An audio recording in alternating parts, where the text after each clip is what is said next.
Check.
Check.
registration desk, get yourself registered, and then come back and be seated. I repeat, whoever is presenting the papers, kindly go to the registration desk, do register, and come back to the auditorium. Thank you.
இல்லை அப்படியே ஸ்டாண்டில் வச்சு rotate பண்ணி moment எடுத்துருவாங்க moment.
Please be seated.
In the world of professional gathering and knowledge sharing, conferences are the platform that brings together scholarly thinkers, visionaries, and industrial leaders. They serve as a grand stage where ideas converge, collaborations are forged, and significant discourse is born. Good morning to all the esteemed guests, conference participants. Welcome to the National Conference on the Role of Technology in the Contemporary Sustainable Development, organized by IQAC. I am Tina Jacob, Assistant Professor, Department of Commerce, will be the host for the inaugural session. To begin the auspicious occasion, let us take the blessing of Almighty with a prayer song. Kindly rise for the prayer song.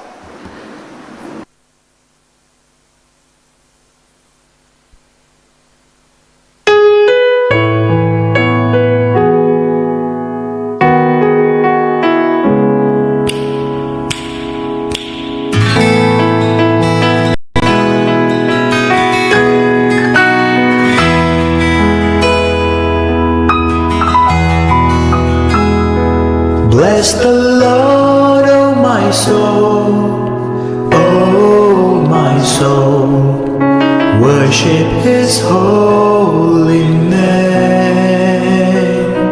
Sing like never before, oh my soul, I'll worship Your holy name. The sun comes up, it's a new day dawning. It's time to sing Your song again. Whatever may pass and whatever lies before me, let me be singing when the evening comes. Bless the Lord, oh my soul, oh my soul, worship His holy name. Sing like never before, oh my soul, worship Your holy name. You're rich in love and You're slow to anger. Your name is great and Your heart is kind. For all Your goodness I will keep on singing. 10,000 reasons for my heart to find. Bless the Lord, oh my soul, oh my soul, worship His holy name. Sing like never before, oh my soul, worship Your holy name.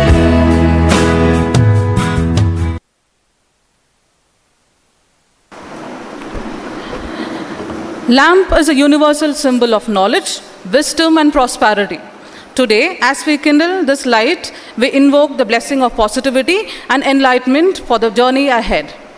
With a great pleasure, I invite Chief Guest Dr. S. Muralidhar Sir, Head Department of Commerce and Management, GFGC Kolar, and the President of BNU TCCM, Reverend Sister Mary Vijaya, the Secretary of Sacred Arts Degree College for Women, Dr. Deepa BM, the Principal, Sacred Arts Degree College for Women, Ms. Mamta BM, Head Department of Business Administration and IQAC Coordinator, Ms. Atika SDC Kolar, to come forward to light the lamp and invoke God's blessings.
course amma very good yaru nam shishi or student principal and student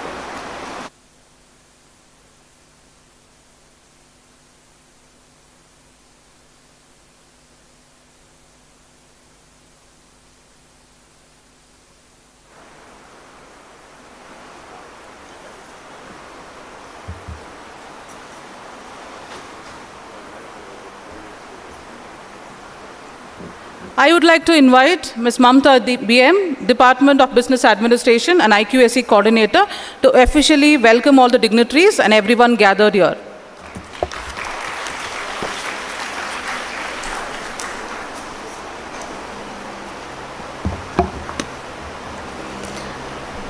Achieving a vision requires motivating and inspiring, keeping people in the right decision. A warm welcome to one and all present for today's national conference, multidisciplinary, on role of technology in the contemporary sustainable development, organized by Internal Quality Assurance Cell. The key to successful leadership today is influence, not authority. I welcome our Reverend Sister Joyce Theresia, Provincial, Bangalore Province, Society of Sisters of St. Anne, Madras, in her absence, for supporting us in organizing this event.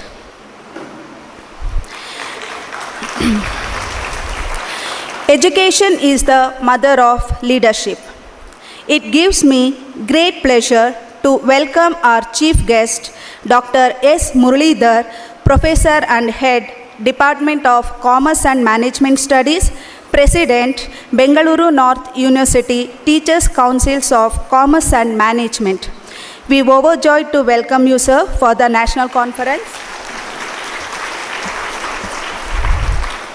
Now, I request our principal and secretary to honor our chief guest.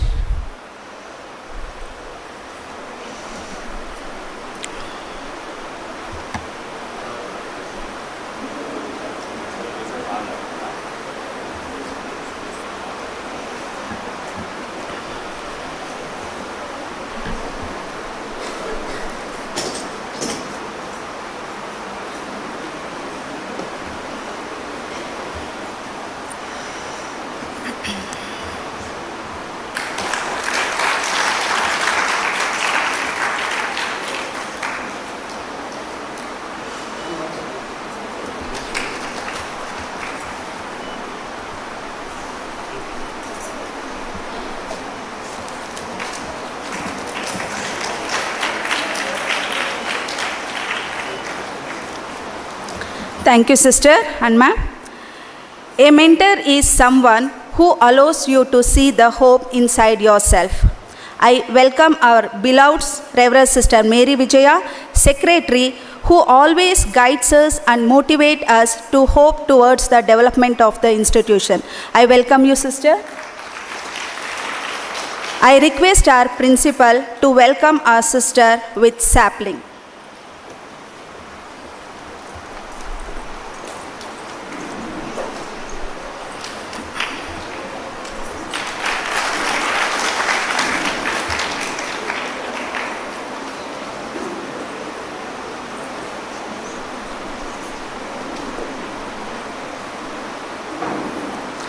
Thank you, ma'am. A leader is one who knows the way, goes the way, and shows the way. I now welcome our principal, Dr. Deepa BM, who always guides us and leads us with a definite plan. We welcome you, ma'am. I request Ms. Muthulakshmi, Head, Department of Computer Application, to welcome our principal with sapling.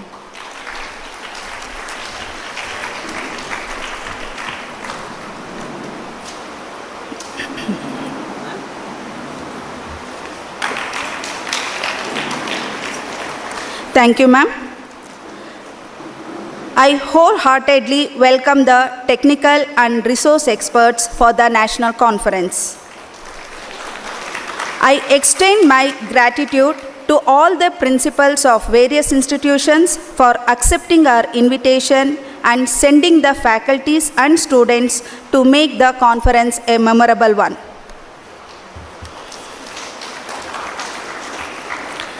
A good event is governed by the audience. I welcome all the faculty participants, research scholars, and student participants and the paper presenters from different institutions for today's national conference. Welcome you all. I welcome our heads of various departments, faculties, technicians, and non-teaching staff and media representatives for today's event. Last but not the least, I welcome our Hartsians for this event. I welcome you all once again. Have a fruitful session ahead. Thank you.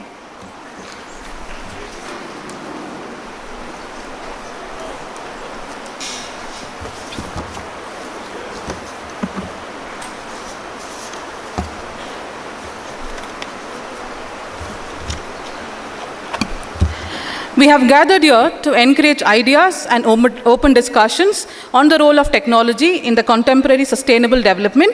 In this regard, I call Dr. Prasanna Kumar, Head Department of Kannada, to give an insight about the conference.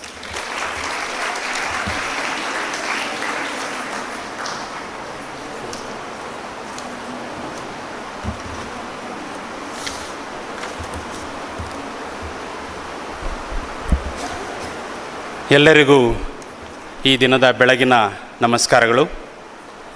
ವೇದಿಕೆಯ ಮೇಲೆ ಆಸೀನರಾಗಿರುವ ಗಣ್ಯರೇ, ವೇದಿಕೆಯ ಮುಂಭಾಗದಲ್ಲಿ ಆಸೀನರಾಗಿರುವ ವಿವಿಧ ಕಾಲೇಜುಗಳಿಂದ ಆಗಮಿಸಿರುವ ಸಂಪನ್ಮೂಲ ವ್ಯಕ್ತಿಗಳೇ, ಭಾಗವಹಿಸ್ತಕ್ಕಂಥ ಉಪನ್ಯಾಸಕ ಬಂಧುಗಳೇ, ವಿದ್ಯಾರ್ಥಿಗಳೇ, ಹಾಗೂ ನಮ್ಮ ಕಾಲೇಜಿನ ಸಹೋದ್ಯೋಗಿ ಮಿತ್ರರೇ, ಹಾಗೂ ನನ್ನೆಲ್ಲ ಪ್ರೀತಿಯ ವಿದ್ಯಾರ್ಥಿನಿಯರೇ. Technology is the best when it brings people together, Matt Mullenweg ಅನ್ನುವಂಥ ಮಾತು ಹೇಳ್ತಾನೆ. ನಮ್ಮ ಈ sacred degree college for women Jeevan Bhimanagar Bengaluru, ಈ ಸ್ಥಾಪನೆ ಆಗಿರ್ತಕ್ಕಂಥ ನಮ್ಮ ಕಾಲೇಜಿನ ಮೂಲ ಸ್ಥಾಪಕರು ಅಮ್ಮ ತಾಟಪತ್ರಿ ಜ್ಞಾನಮ್ಮ ಅವರು. ಸರ್ವೆಂಟ್ ಆಫ್ ಗಾಡ್ ಅಂತಲೇ ಈಗಾಗಲೇ ಕರೆಸ್ಕೊಂಡಿರ್ತಕ್ಕಂಥ ಇವರು 18ನೇ ಶತಮಾನದಲ್ಲಿ ನಮ್ಮ ಸಂಸ್ಥೆಯನ್ನು ಸಿಸ್ಟರ್ಸ್ ಆಫ್ ಸೆಂಟ್ ಆನ್ಸ್ ಮದ್ರಾಸ್ನಲ್ಲಿ ಸ್ಥಾಪನೆ ಮಾಡ್ತಾರೆ. ಅದರ ಅಂಗವಾಗಿ ಈ ನಮ್ಮ ಕಾಲೇಜು 2005ರಲ್ಲಿ ಪ್ರಾರಂಭ ಆಗಿದೆ. ಅಲ್ಲಿಂದ ಇಲ್ಲಿನವರೆಗೆ ಹಲವಾರು ಕಾರ್ಯಕ್ರಮಗಳನ್ನು ನಮ್ಮ ಕಾಲೇಜಿನಲ್ಲಿ ನಡೆಸ್ಕೊಂಡು ಬರ್ತಾ ಇದ್ದೇವೆ. ಅದರ ಭಾಗವಾಗಿಯೇ ಈ ದಿನ ನಾವು ಬಹುಶಿಸ್ತೀಯ ಮಾದರಿಯಲ್ಲಿ ರಾಷ್ಟ್ರೀಯ ಸಮ್ಮೇಳನವನ್ನು ಸಮಕಾಲೀನ ಸುಸ್ಥಿರ ಅಭಿವೃದ್ಧಿಯಲ್ಲಿ ತಂತ್ರಜ್ಞಾನದ ಪಾತ್ರ ಅನ್ನುವಂಥ ವಿಷಯವನ್ನು ಇಟ್ಕೊಂಡು ಒಂದು ಸಮ್ಮೇಳನವನ್ನು ಹಮ್ಮಿಕೊಂಡಿದ್ದೇವೆ. ಇದನ್ನು IQAC ನಮ್ಮ ಕಾಲೇಜಿನ ಭಾಗವಾದಂಥ IQAC ನಡೆಸ್ಕೊಂಡು ಬರ್ತಾಯಿದೆ. ಈ ತಂತ್ರಜ್ಞಾನ ಅಂತ ನಾವು ನೋಡೋದಾದರೆ ಇದರಲ್ಲಿ ಹಲವಾರು ಮುಖಗಳನ್ನು ನಾವು ಗಮನಿಸ್ಬೋದು. ಇನ್ಫಾರ್ಮೇಷನ್ ಟೆಕ್ನಾಲಜಿ ಅಂತ, advanced technology, medical technology, space technology, applied technology, green technology, artificial intelligent technology, digital technology, ಈ ಥರ ಏನು ಟೆಕ್ನಾಲಜಿ ತಂತ್ರಜ್ಞಾನದ ವಿವಿಧ ಮುಖಗಳು ನಮ್ಮ ಮುಂದೆ ಇವತ್ತು ಇದ್ದಾವೆ. ತಂತ್ರಜ್ಞಾನ ಬಿಟ್ಟು ನಾವಿಲ್ಲ ಅನ್ನೋ ಮಟ್ಟಕ್ಕೆ ನಾವು ಬಂದು ನಿಂತಿದ್ದೇವೆ. ಈ ತಂತ್ರಜ್ಞಾನ ಎಷ್ಟು ಒಳ್ಳೆಯದೋ ಅಷ್ಟೇ ಕೆಟ್ಟದ್ದು ಆಗಿದೆ. ಇವತ್ತಿನ ದಿನ ಮಕ್ಕಳನ್ನು ನಾವು ಗಮನಿಸಿದರೆ, ಇವತ್ತು ನಾವು ಕಲಿಸ್ತಾ ಇರತಕ್ಕಂಥ ಅಧ್ಯಾಪಕರು ಮತ್ತು ಕಲಿತಾ ಇರ್ತಕ್ಕಂಥ ವಿದ್ಯಾರ್ಥಿಗಳು, ಇವರಿಬ್ಬರ ನಡುವೆ ಒಂದು ಸಂಘರ್ಷ ನಡೀತಾ ಇದೆ ಈ ಟೆಕ್ನಾಲಜಿಯಿಂದ. ಈ mobile, internet, WhatsApp, Facebook, Twitter, ಏನೇನೋ ಇವು ಒಂದಲ್ಲ ಎರಡಲ್ಲ, ಈ ಥರ ಬೆಳೆದು ನಿಂತಿರ್ತಕ್ಕಂಥದ್ದು ತಂತ್ರಜ್ಞಾನ. ಇದರೆಲ್ಲದರ ನಡುವೆ ನಾವೆಲ್ಲ ನಮ್ಮ ಬದುಕನ್ನು ಕಟ್ಟಿಕೊಳ್ಳಬೇಕಾದಂಥ ಅನಿವಾರ್ಯತೆ ಇದೆ. ನೋಡಿ, ಮನುಷ್ಯರು ಮೂಲತಃ ತಂತ್ರಜ್ಞಾನಿಗಳು.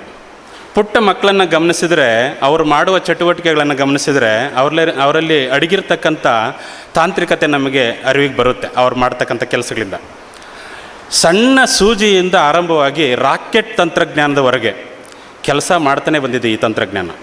ಅದರ ಉಪಯೋಗವನ್ನು ನಾವೆಲ್ಲರೂ ಪಡೆದುಕೊಳ್ತಾ ಇದ್ದಾವೆ. ಸೂಜಿಯನ್ನು ಬಟ್ಟೆ ಹೊಲಿಯುವುದಕ್ಕೂ ಬಳಸ್ಬೋದು, ಚುಚ್ಚಿ ಗಾಯಗೊಳಿಸಲು ಬಳಸ್ಬೋದು. ಹಾಗೆಯೇ ರಾಕೆಟ್ಗಳು, ಬಾಂಬ್ಗಳು ಇತ್ಯಾದಿ. ಮೊಬೈಲ್, ಟಿ ವಿ, ಸೋಷಿಯಲ್ ಮೀಡಿಯಾಗಳು ಈ ತಂತ್ರಜ್ಞಾನದ ಫಲಿತಗಳನ್ನು ಬಳಸ್ತಾ ಇದ್ದಾವೆ. ನಾವು ಕೂಡ ಅದರ ಪ್ರತಿಫಲವನ್ನು ಪಡಿತಾ ಇದ್ದೇವೆ. ಹಾಗಾಗಿ ಈ ತಂತ್ರಜ್ಞಾನವನ್ನು ನಾವು ಸೂಕ್ತವಾಗಿ ಬಳಸ್ಕೊಳ್ಳೋದ್ರ ಮುಖಾಂತರ ಸಮಕಾಲೀನ ಸಂದರ್ಭದಲ್ಲಿ ಸುಸ್ಥಿರ ಅಭಿವೃದ್ಧಿಯನ್ನು ಸಾಧಿಸೋದಕ್ಕೆ ಸಾಧ್ಯ ಅಂತ ನನ್ನ ಭಾವನೆ. ಮಾನವನ ಸಮಕಾಲೀನ ಸುಸ್ಥಿರ ಅಭಿವೃದ್ಧಿಗೆ ತಂತ್ರಜ್ಞಾನ ಬಳಕೆಯಾಗಲಿ ಅಂತ ನಾನಾದರೂ ಭಾವಿಸ್ತೇನೆ. Sustainable development holding our word interest for our children ಅಂತೇಳಿ ಮೈಕಲ್ ಮೀಚರ್ ಹೇಳ್ತಾನೆ. ಇವನ ಮಾತಿನ ಮುಖಾಂತರ ನನ್ನ ಈ ಒಂದು ಸಮ್ಮೇಳನ ಯಶಸ್ವಿಯಾಗಿ ನಡೀಲಿ. ಈ role of technology in the contemporary sustainable development ಅಂತ ವಿಚಾರವಾಗಿ ಹಲವಾರು ಜನ ಸಂಪನ್ಮೂಲ ವ್ಯಕ್ತಿಗಳು ಚರ್ಚೆ ಮಾಡಲಿ. ಅದರ ಪ್ರತಿಫಲವನ್ನು ನಮ್ಮ ವಿದ್ಯಾರ್ಥಿಗಳು ಮತ್ತು ಬಂದಿರತಕ್ಕಂಥ ಅಧ್ಯಾಪಕ ಮಿತ್ರರು ಎಲ್ಲರೂ ಪಡ್ಕೊಳ್ಳಿ ಅಂತ ನಾನು ಆಶಿಸ್ತಾ ನನ್ನ ಈ ಒಂದೆರಡು ಮಾತುಗಳನ್ನು ಮುಕ್ತಾಯ ಮಾಡ್ತೇನೆ. ಜೈ ಕರ್ನಾಟಕ, ಜೈ Bharat.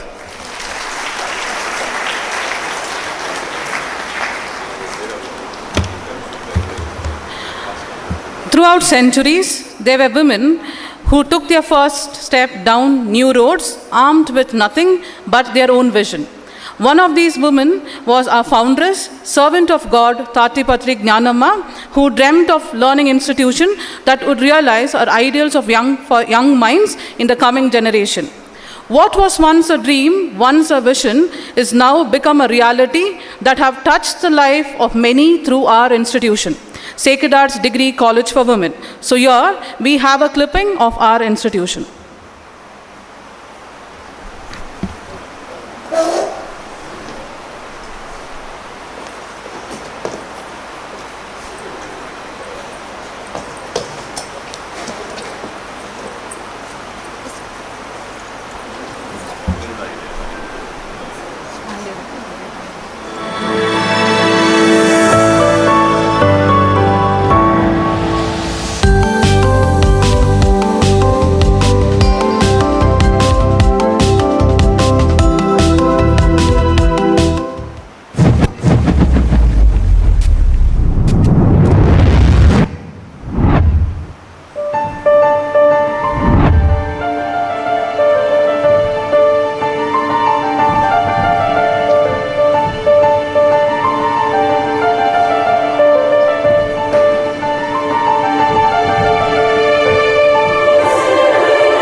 I request all the dignitaries to come forward to release the proceedings for the National Conference, the Role of Technology in the Contemporary Sustainable Development, organized by IQAC.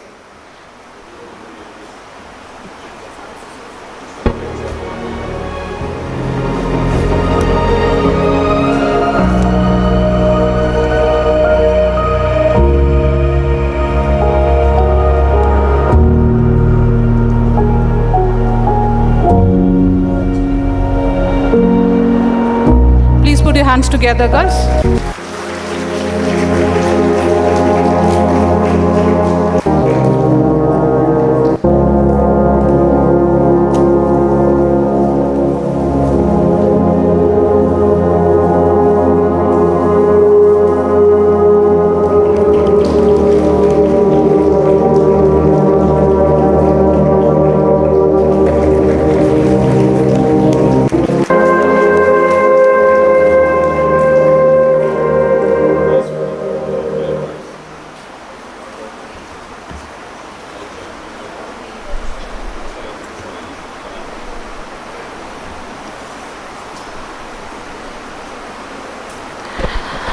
A man with perfection in all his action, ever ready to walk extra miles to achieve greater dreams for the future young generation, firm in discipline, but at the same time gentle in heart.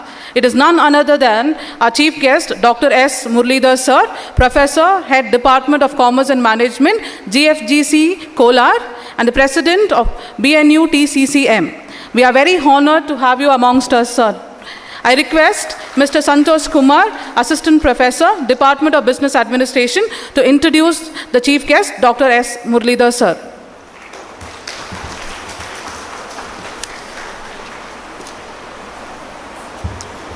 Good morning all. I am very delighted to welcome our keynote speaker of the day. Our institution is overwhelmed to welcome Dr. S. Muralidhar, who is a renowned academician, presently working as the professor and heads the Department of Commerce and Management Studies at Government First Grade College, Kolar. Sir has completed 30 years of teaching at higher education level. Muralidhar sir holds a doctoral degree in commerce from Bangalore University. He has 2 MBA degrees to his credit besides MCom and Master of Human Resource Management. Sir's area of specialization includes human resource management, marketing management, and besides a host of other areas. Sir's critical acumen have taken him to places as he has achieved the highest distinction possible in the area of education. Sir is also a research guide, and Sir has produced 12 PhDs and guided many minor and major research projects. Dr. Muralidhar sir is a recognized research supervisor for research programs in several universities. Sir is a passionate researcher himself and carries on the spirit of inquiry and academic excellence by encouraging and motivating the young researchers. Sir has presented many papers, chaired several sessions, delivered keynote addresses at national and international seminars, conferences, and symposia. Sir has also completed 1 minor research project sponsored by UGC. He holds the membership of various academic, research, and professional bodies. He is also an accomplished author of various textbooks focused on commerce and management. Sir is a member of subcommittee on governance and regulation of task force for the implementation of NEP in Karnataka, constituted by Karnataka State Higher Education Council. Sir has successfully discharged the responsibilities as the member of expert committee on occasionalization of commerce industry, Karnataka State Knowledge Commission. Sir has been nominated as the best teacher during the year 2009 by Garden City University, Bengaluru. Dr. Muralidhar sir is the member of Board of Studies and a faculty in Commerce, Bengaluru North University. Sir has also worked as the member of Textbook Selection Committee, Government of Karnataka. He is the chairman for the Committee on Preparation of Position Paper on Linkage between School Education and Higher Education, constituted by DSERT, Government of Karnataka. He is the chief mentor of academic research and academic-oriented research body, and sir, he is currently the president of Bengaluru North University Teacher Council of Commerce and Management.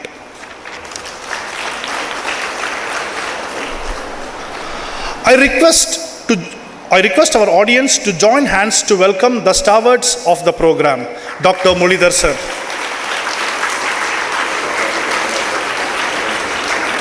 And I request sir to address the gathering.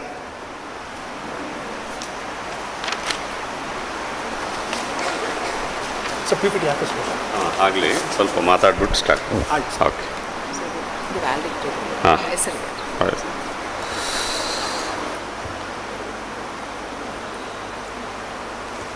ಎಲ್ರಿಗೂ ನಮಸ್ಕಾರ. Very warm good morning to all of you. Honorable Secretary of Sacred Heart Degree College for Women, Reverend Sister Mary Vijaya Madam,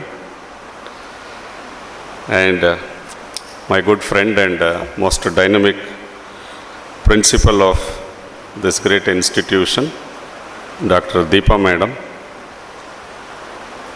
and vibrant IKSC coordinator and my good friend Professor Mamata Madam,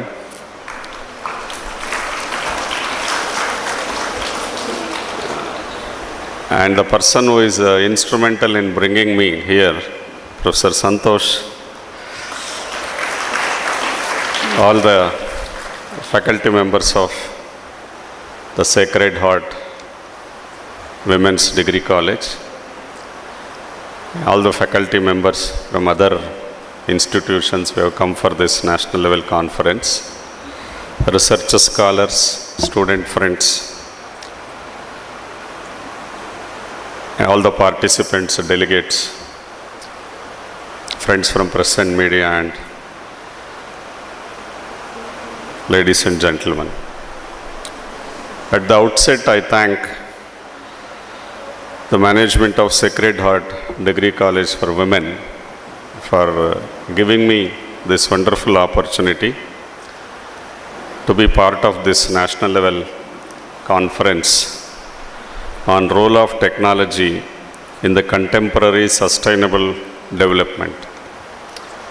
About a month ago, when Professor Santosh called me and asked me to join for the inaugural function and deliver a keynote presentation on the theme, I just looked at my diary and I said, yes, I will come, I will join. For two reasons.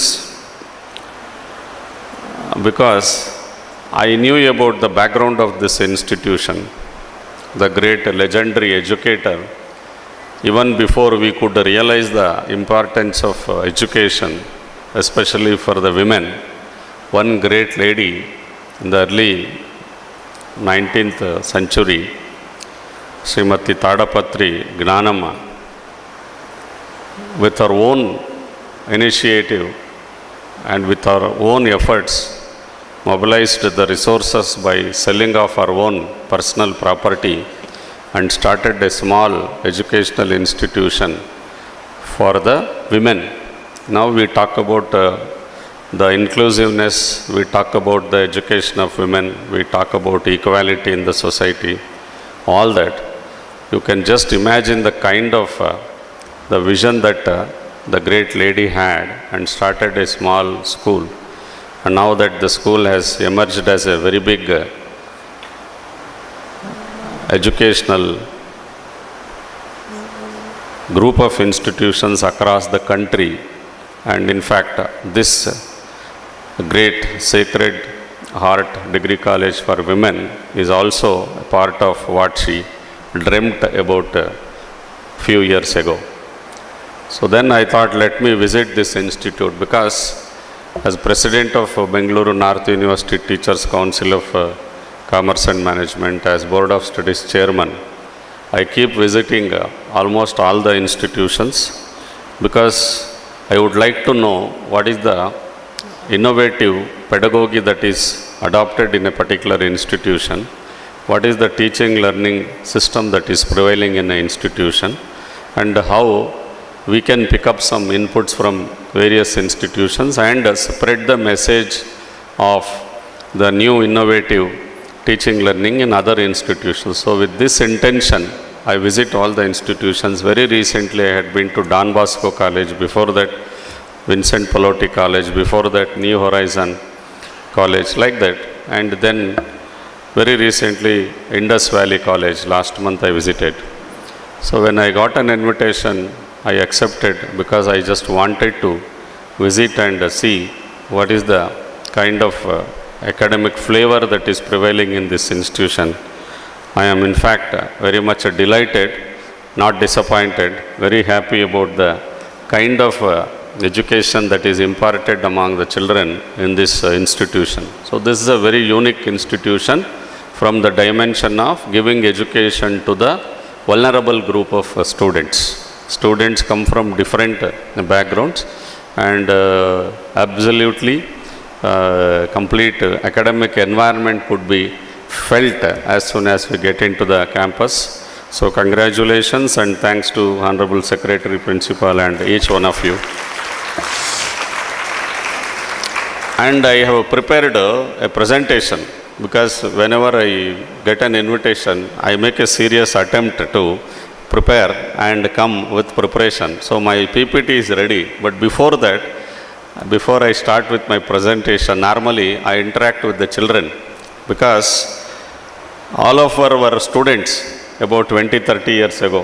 When presenting my profile, Santosh was telling that I have 30 years of experience as a teacher, as a researcher, all that, as an administrator. But before that, I was a student sitting the other side of the table, the other side of the stage. So when I was a student, I was also like you. That means whatever the kind of feeling that you have in your mind, all the teachers, all of us had the same thing about no clarity about what is to be done, or what kind of profession that we can take up, and where we finally land. All those doubts we had in our mind. Fortunately, you are all in a very good college. What is required is you have to figure out what should be your profession right now. You have to choose a profession and start working on it. What is called as a sandwich preparation. That means back to back you have to read. So one greatest habit that you have to cultivate is you have to rediscover the reading habits. Most of our youngsters have lost the reading culture at all. You don't read at all.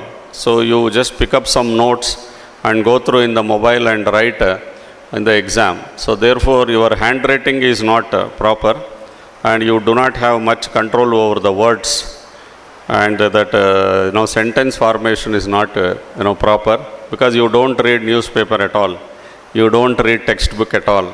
So I was told by your principal madam that you have a wonderful library. In fact, after this program, I would like to visit the library also. Digital library you have, so that you can make use of the library, and you have to read, at least spend 2 hours in a day in the library, and you have to read at least 1 hour a day, some textbook or some reading material, some book you have to read. Because that reading will help you to enhance your knowledge, update your knowledge, and you can also get the latest knowledge when you read the book. So therefore you should cultivate the habit of reading, whether you read newspaper, whether you need some story book, or whether you read your own course material, but reading is a must.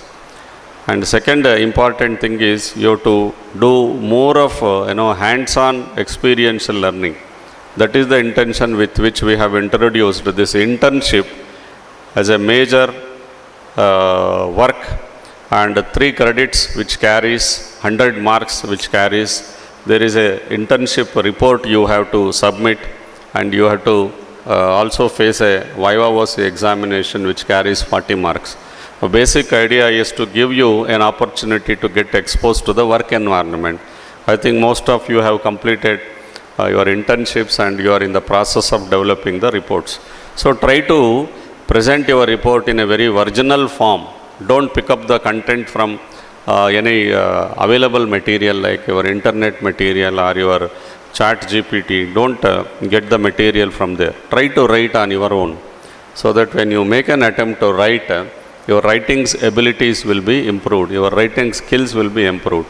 So whatever exercise that you do, whatever hours of time that you invest on reading, writing, internship, projects and group discussions, and you make a small group and you make it as a study circle and interact more, pick up some live social issue and deliberate on that, debate on that, so that for that debate deliberations you need to prepare.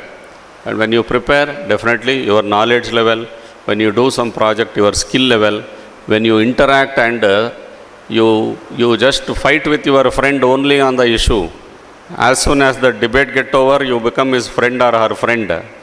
So that develops your right attitude. Okay, so right attitude, right knowledge, right skill is required. Right, I mean, that is contemporary. So most of our children they do not know the basic details of their own local community, their own place. They will not be knowing the details. So try to know all these details. Try to spend more time on learning. Try to spend more time on interactions. Try to spend more time on deliberations. So that will help you to mold your personality, and also focus on various exams, competitive exams. Because now you are all children, the moment you complete your final year degree, you may pursue your higher education or you may look for some jobs. There are plenty of jobs are available. Only thing is there is a mismatch between what the employer expects and what the candidate definitely carries. So you have to match with the job profile. So you need to have very good communication skills, very good what is called as the life skills, and very good job related skills. So you have to start working on that, and then you have to figure out. There are a lot of professional courses available after your BCom, BCA and BBA programs. So probably your college might have arranged a lot of orientation programs on these professional courses like MBA, CA, CS, CMA, all these courses. And you should focus on such professional courses and have a very high objective, high goal of picking up some higher level responsibility. I don't call it as a higher level post, it is a responsibility. You can aim at becoming RBI governor or IMF president or World Bank chairman, or becoming your external affairs minister, or becoming a IAS officer, or becoming president of some industries consortium. Like that, you should have a very high target and work on it from the day one. So definitely you can rise to that level. Only thing is, our youngsters, they are not ready to put their efforts and work hard. They want some easy solution, quick solution. So definitely there is no shortcut for success. Only you have to work hard and develop passion towards your work. Develop passion towards reading. Anyway, you are coming to college, you are spending some 6 to 7 hours in the college, and do it with focus. Do it with focus, do it with concentration, and use mobile phones as less as possible. I don't discourage. We are talking about technology and sustainable development. If I say don't use mobiles, no, even I cannot resist using mobiles. Okay, so use mobile definitely when there is a need. Any technology for that matter, we have to use when there is a need. But use technology for the betterment of you at the individual, for the betterment of the society at the larger level. So that is what is required. So with these few initial remarks, now I would like to speak about the theme of the conference. It is the role of technology in the contemporary sustainable development. These are the two important issues. One is the sustainable development, and the other one is what is called as the technology technology and sustainable development. See, now everybody is concerned about the sustainable development. Earlier, people used to talk about growth. Growth means size. Development means it is the spread, welfare. Okay. So when you talk about sustainable development, it is nothing but continuous development of the society. So SDG, sustainable development and growth, or sustainable development goals, SDGs are identified, and every country is working on this SDG. And there are few important issues at the global level. And when we talk about important issues, you have to address the issue and you have to focus on the SDG. So all these efforts, inclusiveness and economic sustainability, and what is called as education, economy, all these aspects are aiming at achieving the sustainable development goals. What is this sustainability? And there are three important things which we would like to discuss today. One is the sustainable development.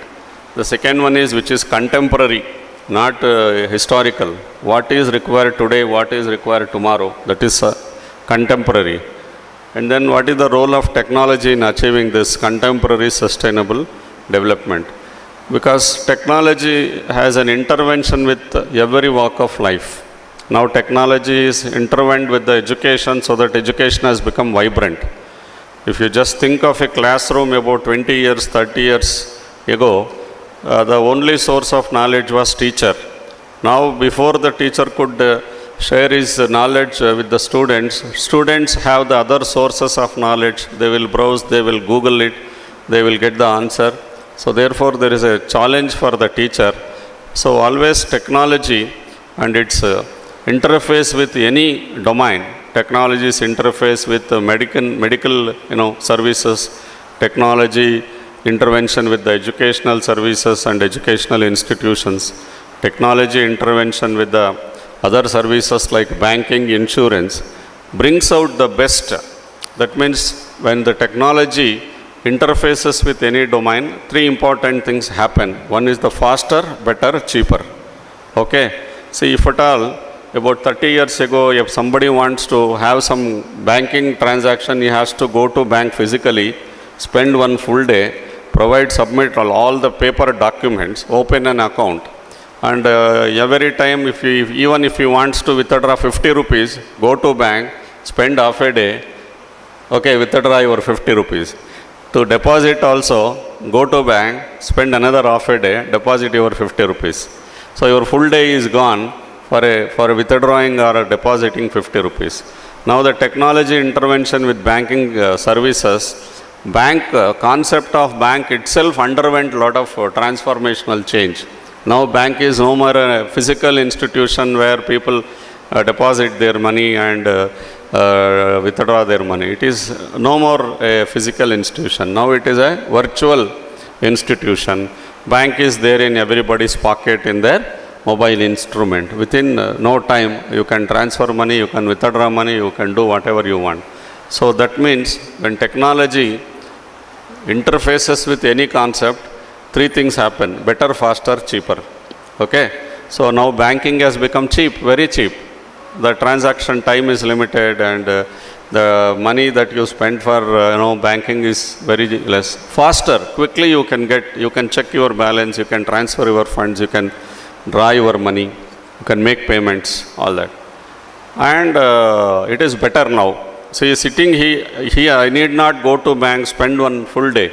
Sitting at this conference, I can do my banking transactions. So therefore, better, faster, cheaper. These are the three advantages of intervention of technology or interface of technology with any domain.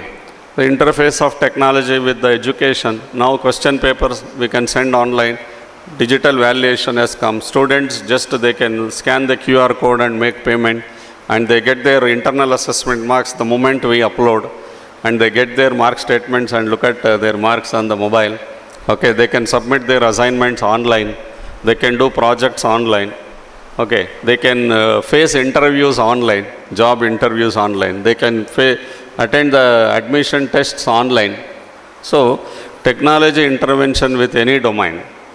My sister underwent this kneecap replacement surgery last month, and I was talking to the doctor. I was under the impression that a group of doctors will give some anesthesia injection to the whole body and cut and remove that kneecap and replace a kneecap. He said, no sir, robotics are used.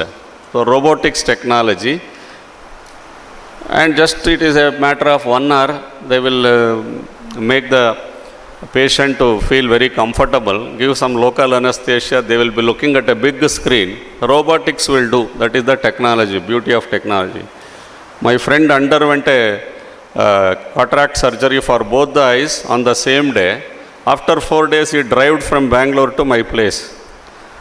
He wanted to buy some mangoes. There is a place, Srinivaspur, near Kolar, famous for mangoes. He underwent surgery. After 4 days, he drove by himself and came to Srinivaspur, picked up beautiful mangoes using his own eyes. That is the beauty of technology. So, technology interface with any domain gives you the best product. Sitting at here, you can book your air ticket, you can book your a bus ticket, you can book your train ticket. Okay, you can get an idea of entire your tour program. Everything is managed. So that is the beauty of technology. Now the question is, will technology is the solution for all our problems? Definitely not. Definitely technology is not as simple as we speak. Okay, so there are a lot of issues connected with technology. But let us see how technology plays a major role in achieving the sustainable development goals. And there are few areas, I have picked up only few areas and focusing more on the education domain. Yeah. So what is this? Sustainable development is the development that meets the needs of the present without compromising the ability of the future generations to meet their own needs. This is very important. Present needs and future needs. Okay, so sustainability means you also look at your present needs and future needs. That is what? In Kolar district, the underground water level went below 1,500 feet. Even if you dig the bore, beyond 1,500 feet, you don't get water because there is no sustainable development model. We started consuming water, there is a scarcity. About 2 months ago, before this heavy rains, Bangalore was facing acute shortage of water. Our Santosh comes from Mahalakshmi layout. There was acute shortage of water. Some of the areas of Kengeri and Mahalakshmi layout, all that. Why there is acute shortage of water? Because excess use without having an idea of what is going to happen to the future generation, next generation down the line. We consume all the resources, we exploit all the resources, we do lot of mining, we do lot of extraction, we utilize all the minerals, naturally available resources without having a plan. So when you talk about technology, the question of environment comes into picture. Actually, the technology should be environmentally friendly and it should have the sustainable environmental what is called as concern. Technology should be with environmental concern. So that leads to sustainability. So if you don't speak about sustainability, sustainable development, only if you look at the present needs, you exploit, you cut forest, you construct dams, you make use of these what is called as the water tanks, you convert into stadiums, you convert into bus stands, you convert very fertile land into airports. Fine, present generation enjoys. They fly, they go to different places and their travel becomes comfortable. But what will happen to the next generation? What will happen to the level of oxygen that is available to the next generation? So you have to strike a balance between present comfortableness and the future needs of the next generation. So therefore, this is how we can define the present needs and without compromising the future needs. Yeah. You have to think of the Mother Earth.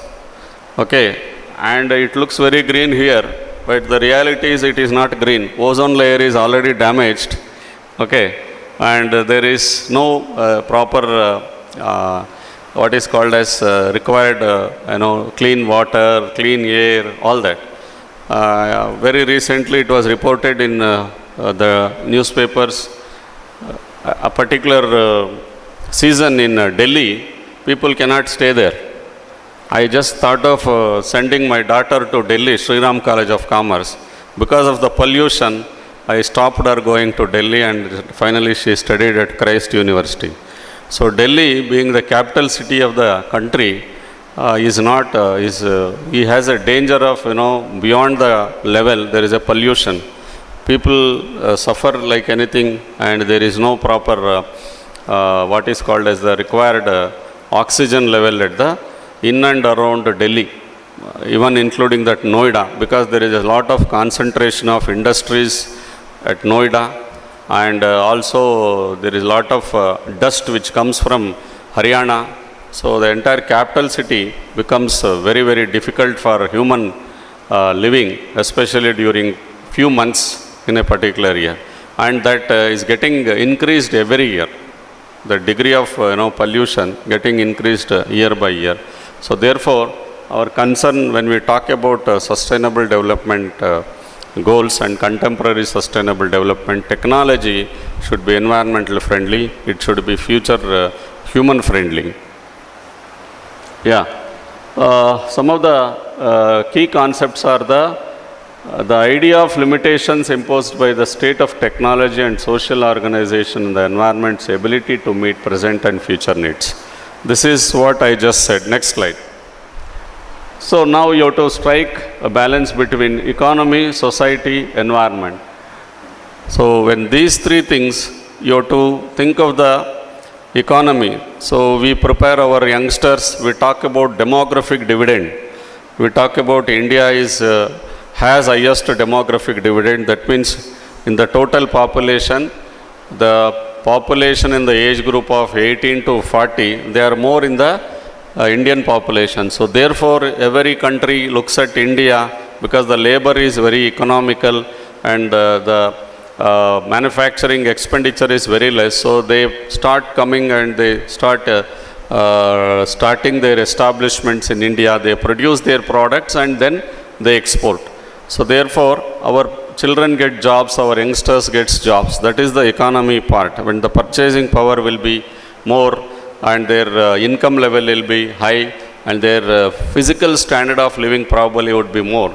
But when you, previous one, yeah, when you talk about environment and the society, so you have to strike a balance between all the three elements, because if you focus more only on the economic parameters, there are other parameters.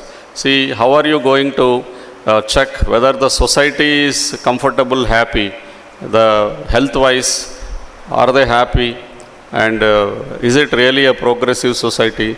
Then comes your happiness index, human resource development index. See, all these years we were talking only about parameters like GDP, parameters like per capita income, and now we have to think about what is the happiness index, what is the HRD index.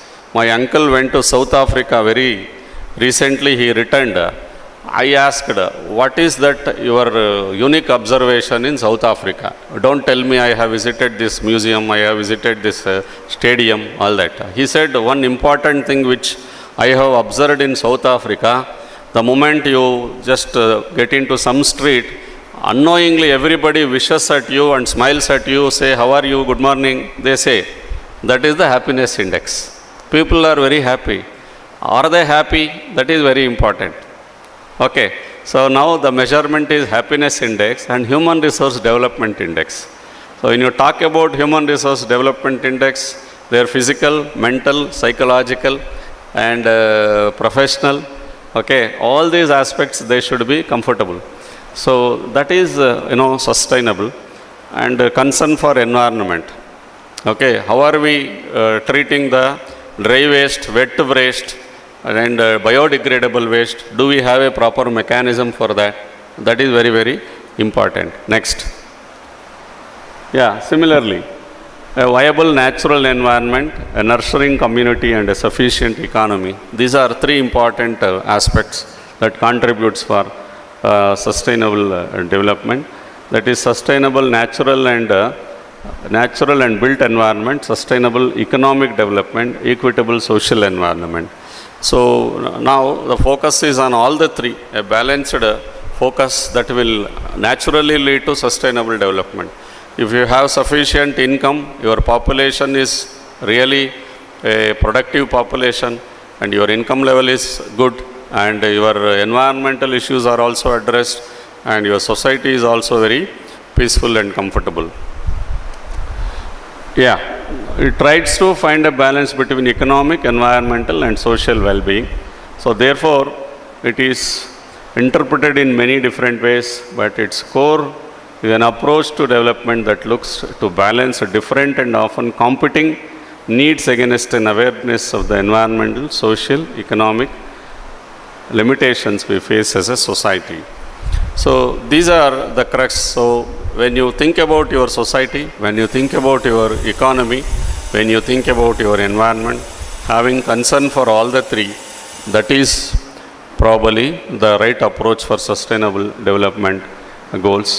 So if sustainable development focuses on the future, does that mean we lose out now? It is not at the cost of present. Of course, your present needs are also to be taken care. At the same time, you have to think about your future, future of the planet, future of the people who live in this planet. So therefore, the way the approach development affects everyone, impacts of our decisions as a society, the real consequences for the people's lives, poor planning communities, say for example, reduce the quality of life for the people who live in them, relying on imports rather than growing food locally puts the India at risk of food shortages. Of course, now as far as the food production is concerned, our situation is far better, and we import very less. As far as the food production is concerned, we grow internally. In spite of there is a sacrifice of the fertile land in the name of development, we construct a lot of roads, and we construct a lot of irrigation projects, a lot of airports, a lot of bus stands, complexes and stadiums, but still the fertile land and the use of land for agricultural purposes is increasing. Marginally it is increasing, and food production is also it is increasing gradually. So when you depend more on imports, probably there is a danger of scarcity of food for the future generation. So next. Yeah. So these are some of the areas identified for the sustainable development goals. No poverty. So see, there should not be a concept called as BPL, below poverty line. Everybody should be out of the brackets of the poverty, and zero hunger. Nobody should die out of hunger, and good health and well-being. This is a big question before us. We have always, there is a dearth of doctors in government hospitals, and even private nursing homes also. Your health is not assured.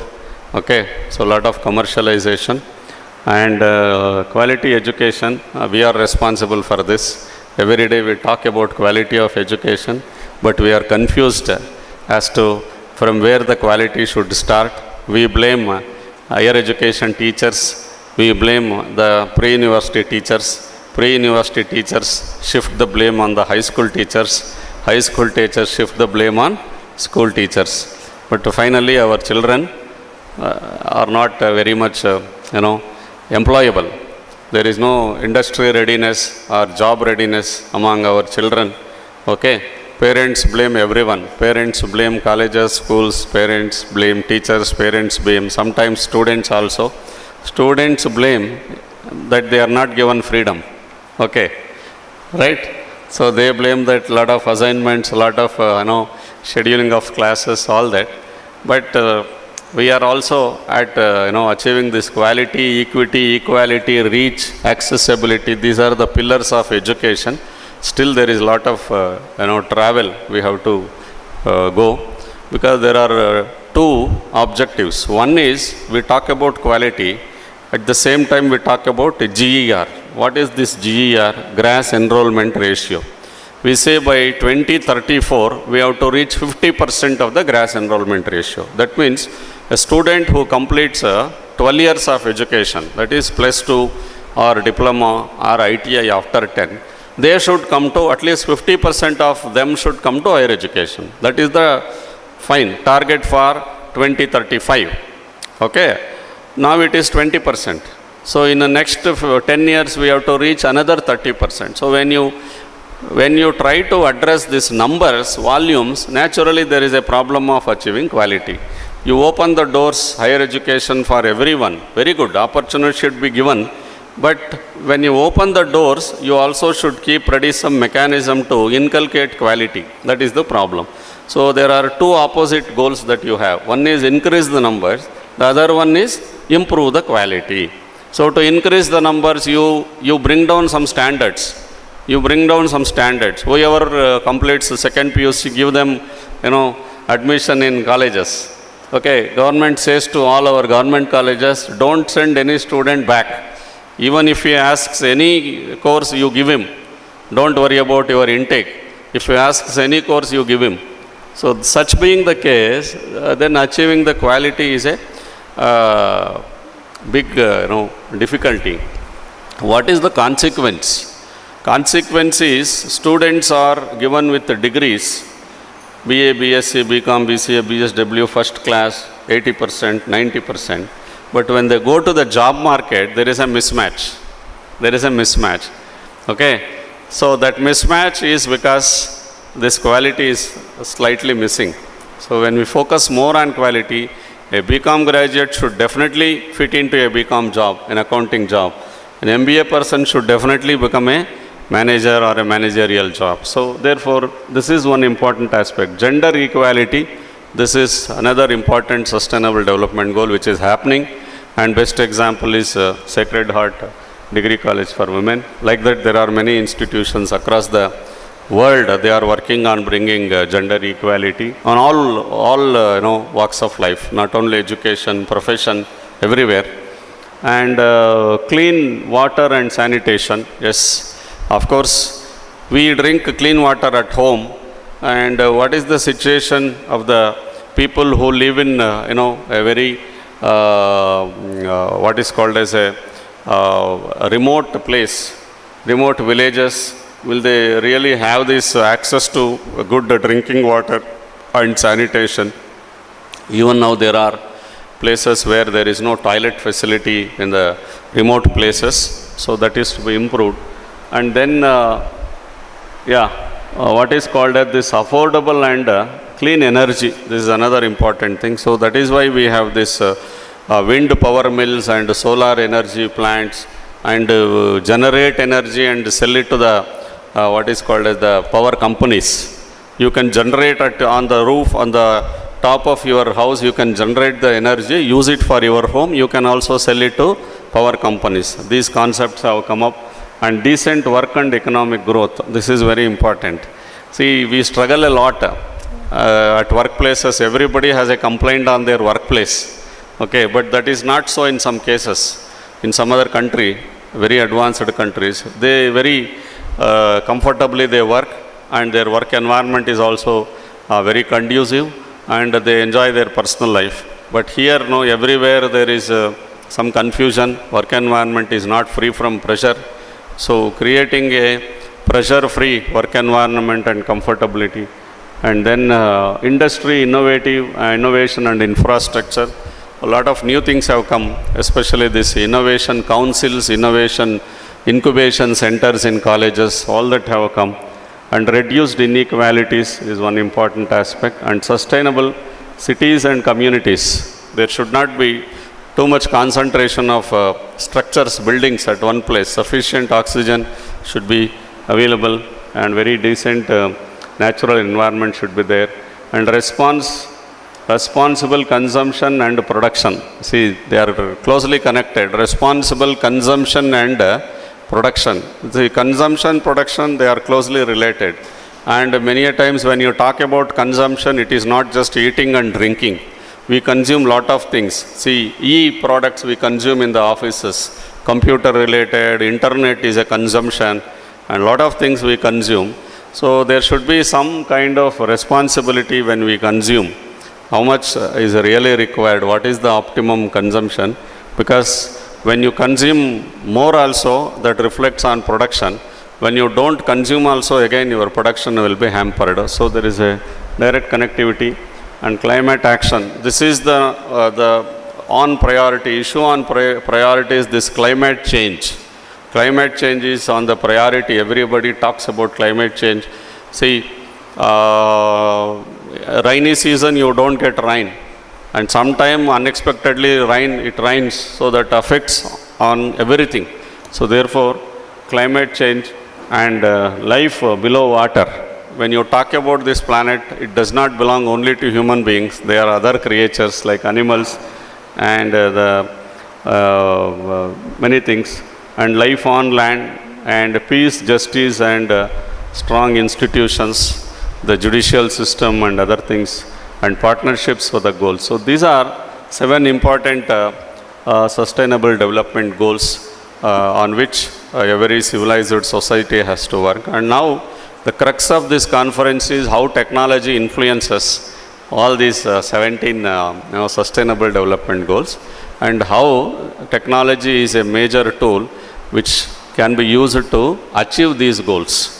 Definitely technology is a major goal in achieving these sustainable development goals. With the help of technology, we can, it becomes ease, and we can with little speed we can try to achieve these 17 goals. Yeah. Contemporary sustainability is nothing but it should be, you should feel it is not something historical. It should be useful for the present and for the future. That is contemporary next. Yeah. Some of the key aspects are integration of technology. This is very, very important. See, one basic character of technology is, the moment you think you know some technology and you start using it, the technology becomes outdated. That is the beauty of technology. The moment you think this is the advanced technology, the moment you pronounce this is the latest technology, before I could complete the sentence, another latest version will be in the market. That is the beauty of technology. So then the problem is how you integrate different technologies.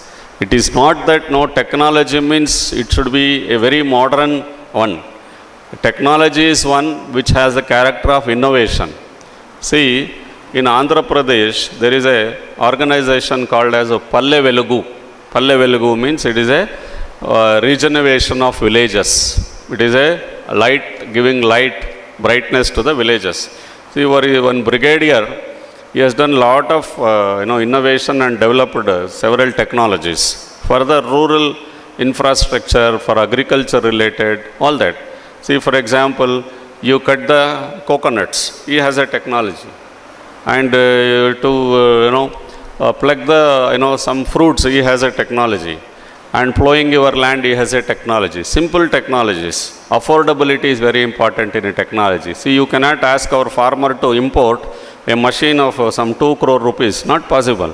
For a marginal farmer having some half acre of land, some simple technology will make him sustain. So therefore, integration of technology is very, very important.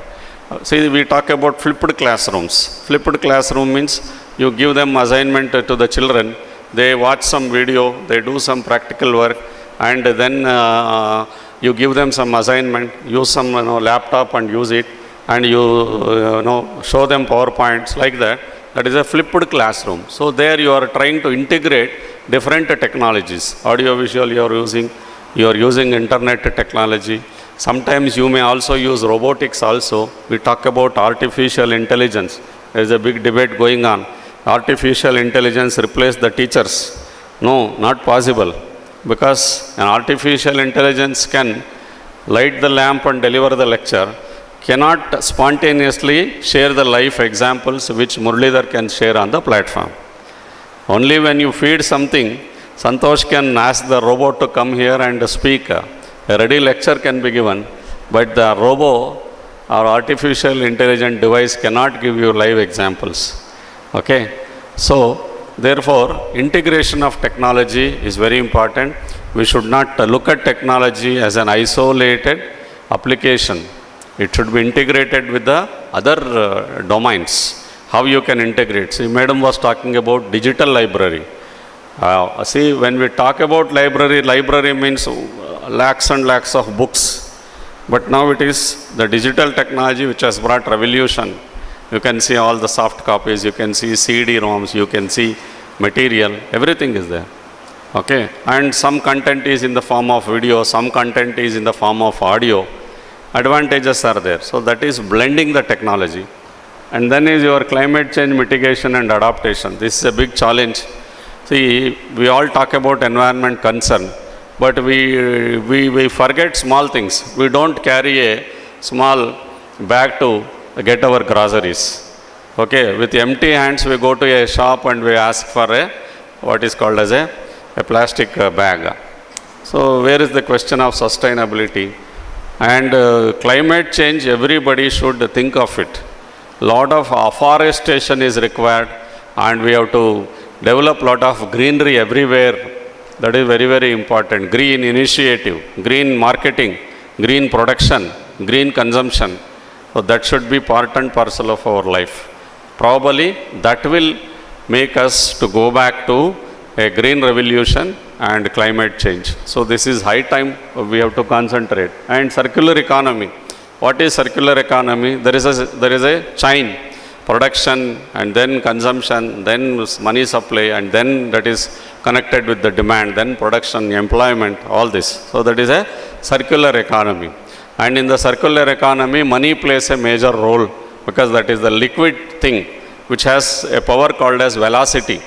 For example, our Kannada professor spends 1,000 rupees today morning for various purpose. He purchases milk, he purchases grocery, he travels by a cab, he spends 1,000 rupees. So that 1,000 rupees will go to 10 hands, and then in turn that will go to another 20 hands. By the evening it passes through 100 hands. That is multiplied. 1,000 rupees spent by one person will go to the roots, to the bottom of the pyramid. So that is called as the power of money. That is circular economy. So as students, I give you a small tip. See, now you are all studying. After your BCom, you do your masters, you become some bank officer, some railway officer, some IAS officer, some big entrepreneur. Then everything follows you. Is it not? Reaching that level is very tough. When once you reach that level, money follows you, and a very nice car follows you, very big villa follows you. Of course, you will have a very nice family, and then you have plenty of money. So don't keep money. You have to see that the money starts working for you. And the money circulation is very, very important. That is the greatest contribution that you can do to society. So supposing you just keep your money at compromising your present needs and don't spend your money, naturally that is of no use. One fine morning you have to leave money, and then you have to leave this world also. So you have to enjoy. Money is it is a very good servant. You have to use the money, and you have to multiple the money, and you have to spend money. Okay, spend to fulfill all your needs. Okay, so therefore, the money that is spent by you is income for others. There is a philosophy behind that. You spend money, that is income for others. That is employment for others. Similarly, if somebody has spent, that is employment for you, that is money, that is your livelihood. Like that, that is called as the circular economy. And social inclusion and equity. This is another key factor, because inclusiveness, if you happen to get an opportunity, there is a nice book written by C.K. Prahalad. C.K. Prahalad is a Nobel Prize winner. He is a person from Bangalore, Indian origin. He was working at Harvard. He has written a book called as Fortune at the Bottom of the Pyramid. Fortune at the Bottom of the Pyramid. Probably it should be available in your library. Some 300 pages book. Read that book. Okay, that talks about the social inclusiveness. Everybody is important in this society. Everybody's service is important. So a society is, and it is it is a peaceful society when this inclusion and equity is there, and sustainable consumption and production. Continuity should be there in the production as well as consumption, global collaboration and policy. See, till 1991, our country was a protected economy. After this LPG, during 1991, we have the experience of roughly about, say, 2001, 2011, 2021, roughly 35 years of LPG experience. Lot of changes happened in this country. Probably the scholars were sitting on the front row. You have the experience. How was the country before 1991 and how is the country? And this younger generation, yeah. Okay, definitely I'll stop within 10 minutes. We have a weakness as teachers, no? We will not normally stop before 1 hour. People should send a slip like this. Thank you. Okay, so therefore, you don't know how was the situation before 1991. If you ask for a SIM card within half an hour, you will get a SIM card and a mobile phone. But we used to apply for a landline and wait for 3 years. On Bajaj scooter, I waited for 5 years. Okay, right. So therefore, now if you want a car, no, you feel like you want a car, they will come to you. They will know that you are feeling there is a need for a car. They will come. Even if you don't tell anybody, you feel, close your eyes that you feel, I would like to buy a car. Next minute, somebody will just appear before you. Pratyaksha abadtarange. That is the effect of LPG. So, this global collaboration, another country has become from closed environment to closed economy to a connected economy, integrated economy.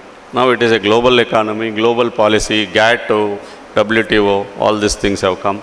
And innovation and entrepreneurship, education and awareness. Okay, fine. So this is what is innovation. When you talk about innovation, wash basin, no, commode, ella, now it is all combined. Wash your hands, that will be used, water to flush. Yeah, this is my last point. Yeah, now formal education, community outreach, policy integration and global initiatives. These are some of the important things required. So it is a strong belief that when education is imparted to everyone, other objectives like equity, inclusiveness could be achieved. Even technology transformation is possible through education. Curriculum development, interdisciplinary approach, experiential learning, higher education and research. So everywhere now technology is there. Even in curriculum we have brought technology. Even in the pedagogy we have brought technology. Experiential learning, projects, internships, everything is technology based. Yeah. Now public campaigns, workshops, these are some of the areas where education can happen apart from the formal classroom structure. Some of the policies, public funding and support, PPP model, public-private partnerships and CSR funding for education, all that. Next.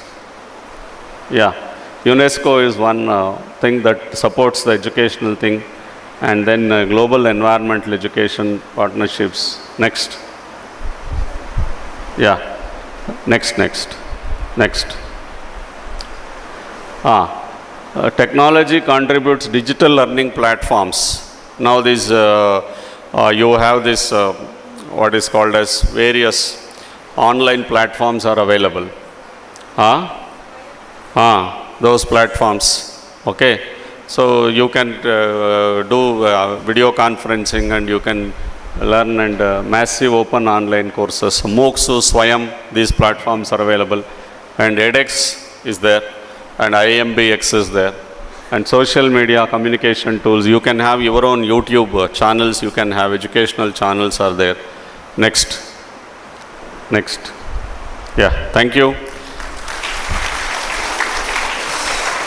Okay, I don't know whether I have served the purpose for which I was brought here. Anyway, thank you so much for the wonderful opportunity. If you have any questions, I will take 1 or 2, or else you can mail me anytime. Any questions, especially students?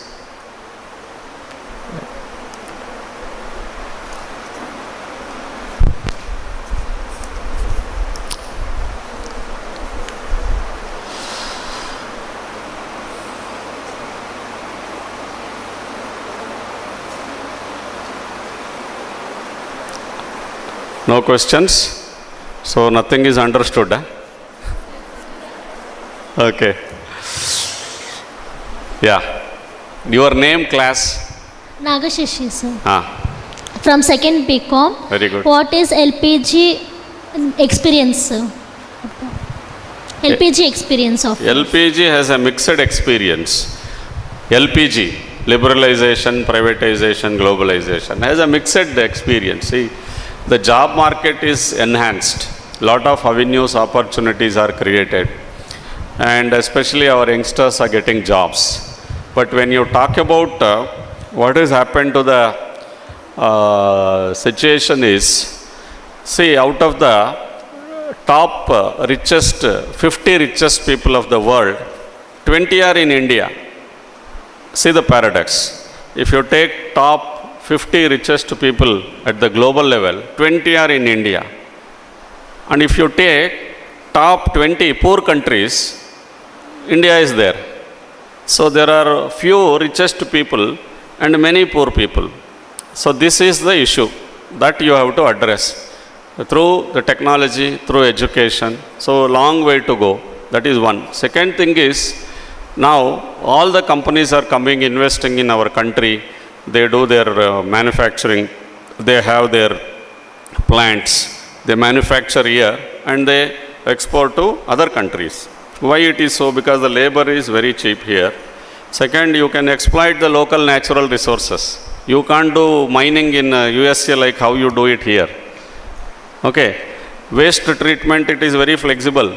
They connect the water waste to some river here. That is not so in other countries. So therefore, there is a concern for our natural resources, okay, our social life, all that. Otherwise, employment opportunity is something which is created, and the income level, a spread of income, it is slowly getting improved. But still, we have to go a long way because there is no other option. The situation in 1991 was altogether different. The IMF had put a few conditions. One is cut down the subsidies and no free lunch, and then competition. That is how this disinvestment policy. Santosh was telling that BEML is also going to be privatized because all public sector funding is withdrawn. These are some of the consequences. Yeah. Any other questions? Okay, thank you very much. Thank you for the opportunity.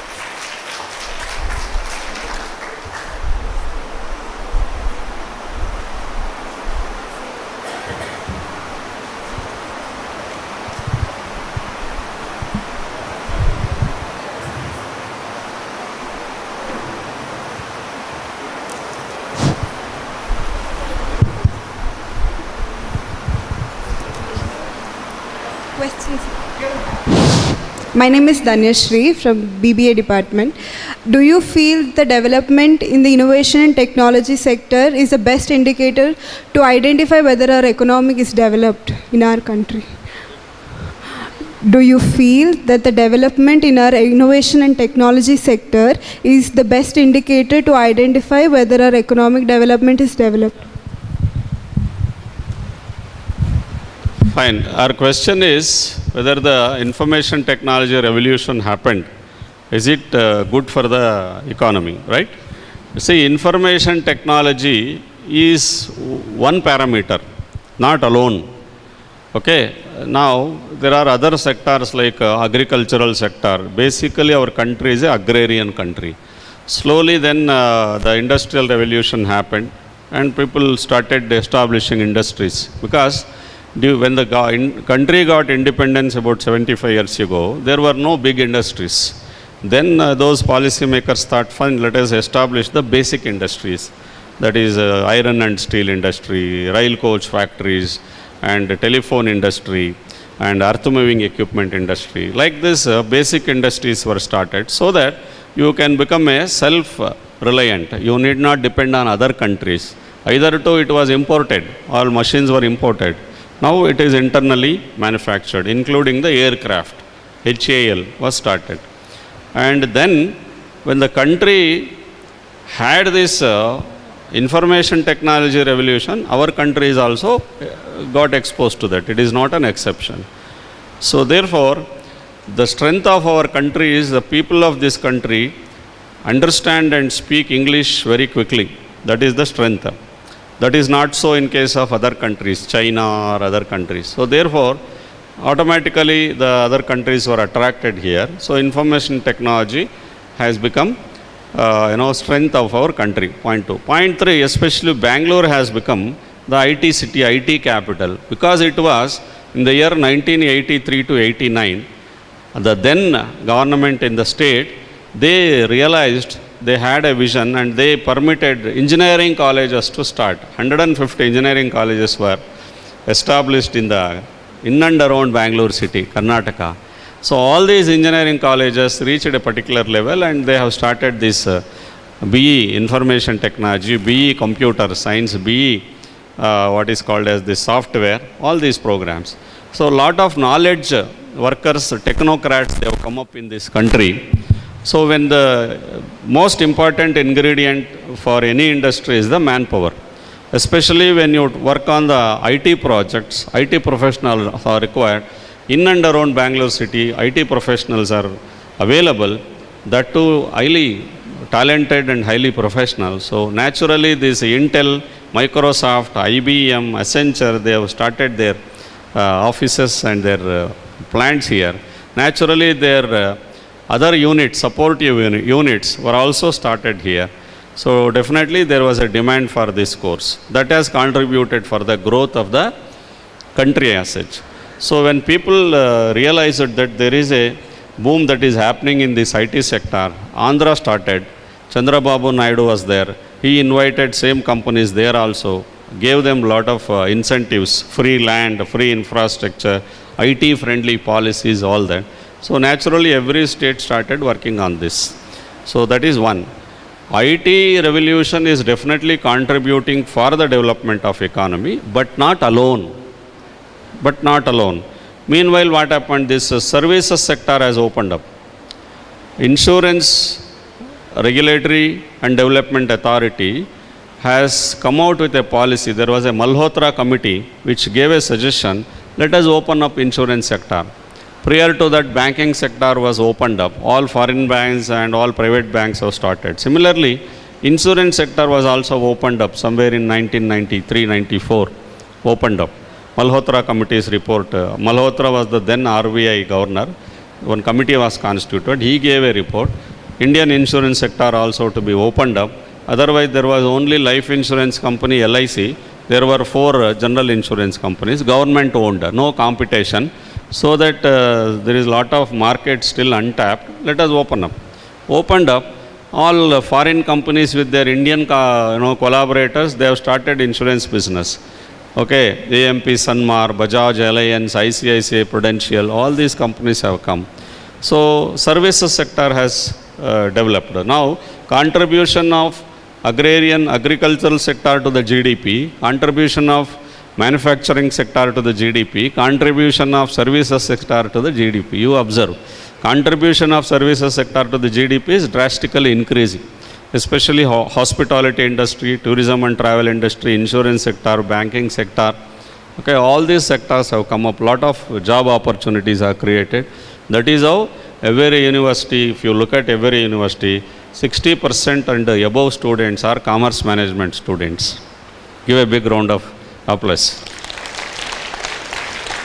BCS students, more BCS students. That is the answer for your question. More computer literates, more management graduates, more commerce graduates. Okay, because see, madam comes from science background. They develop something. Deepa madam, she develops biotechnology, genetics. They develop some product. Okay, but the product is ready, but giving it to the people, facilitating it to reach the people is the job of commerce management and computer science. Okay, so that is how bridging the gap between the producer and the user. Okay, hope I have answered your question. Fine. Thank you. Good morning, sir. I'm Marie Vanslin from final year BCom. Fine. I have a question that why the technology is more important for rich and not for the poor. Why the government is not implementing such things for the poor. For example, the drainage. Why the human should clear the human's wastage. And this thing I want the answer, sir. Yeah. Okay. Definitely I agree with you. The technology should not be only for the few people. The technology should reach everyone in the society. That is happening. Probably it is taking more time. And for your drainage cleaning by human, it is not acceptable by any civilized society. Okay, that is already banned, and machines have come actually. But still it has to be improved effectively. I agree with that. Second thing is, see, situation is slowly changing. Technology, everybody has a television at home, right? Everybody have 100+ channels now. Everybody has a mobile phone. Most of us have Android mobile phones. Okay, so that is how technology is becoming cheaper and it is reaching everyone. Probably it is taking little more time. Earlier, I will give one example. My place is Kolar. 1980s, 1970s, there used to be only 3 landlines.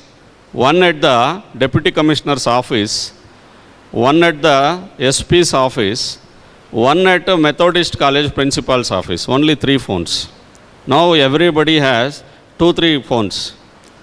Okay, right. So technology is coming down. Probably any latest technology, as you said, takes little time to come down at the ladder. Okay, so it is the responsibility of the governments to see that technology is at the fingertips of everyone. Technological inclusion should happen. Technological equity should happen. That is how now the governments are thinking of creating this Wi-Fi, a particular region. Every common man with a code can use the Wi-Fi like that. And good observation, it should happen. Fine. Thank you, students. Thank you, sir. Thank you so much, sir, for your valuable message. And a great round of applause to sir for giving us an insight on the concept of technology and sustainable development. Thank you once again, sir. I call our beloved principal, Dr. Deepa BM, a person who is focused, student-friendly, a good leader with a distinct plan for the betterment of our institution, to address the gathering.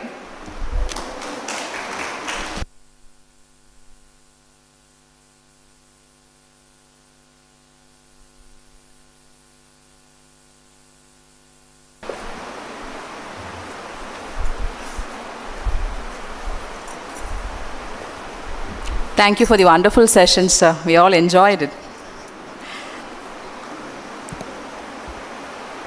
Glory to God.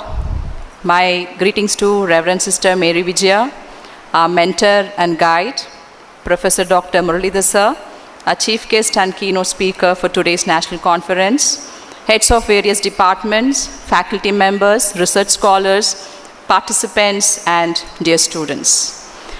We all have gathered here for one common purpose, which Sir has clearly mentioned in a session, to make this place, our Mother Earth, a better environment for the future generation through sustainable development. This conference is a forum in which participants present their research publications, share their ideas, network for future collaborations, publish, socialize, and find what's new.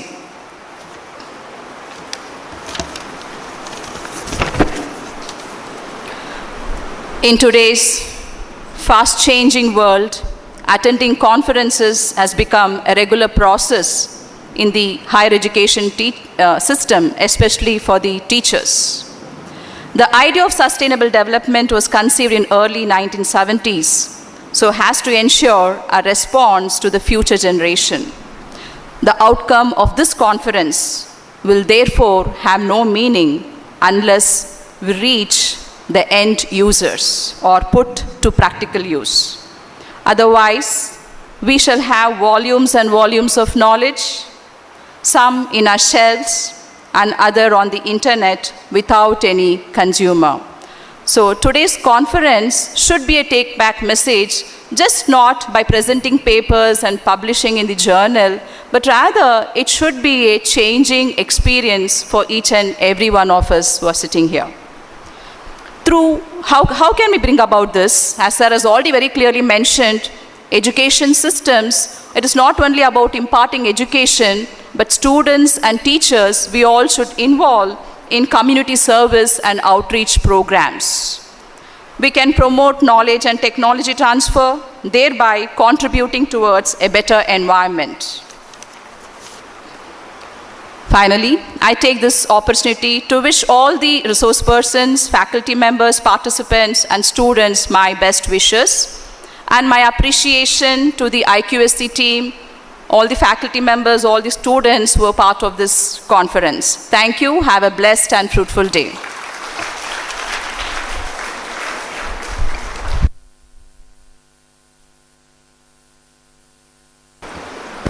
Thank you, ma'am.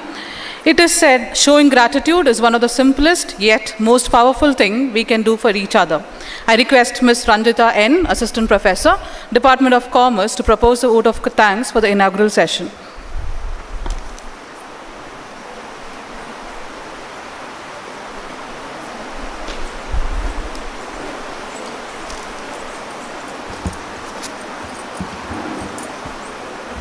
A very good morning to one and all present here. It is my privilege to propose the vote of thanks and acknowledge the contribution of each one of us who worked really hard to make this event possible.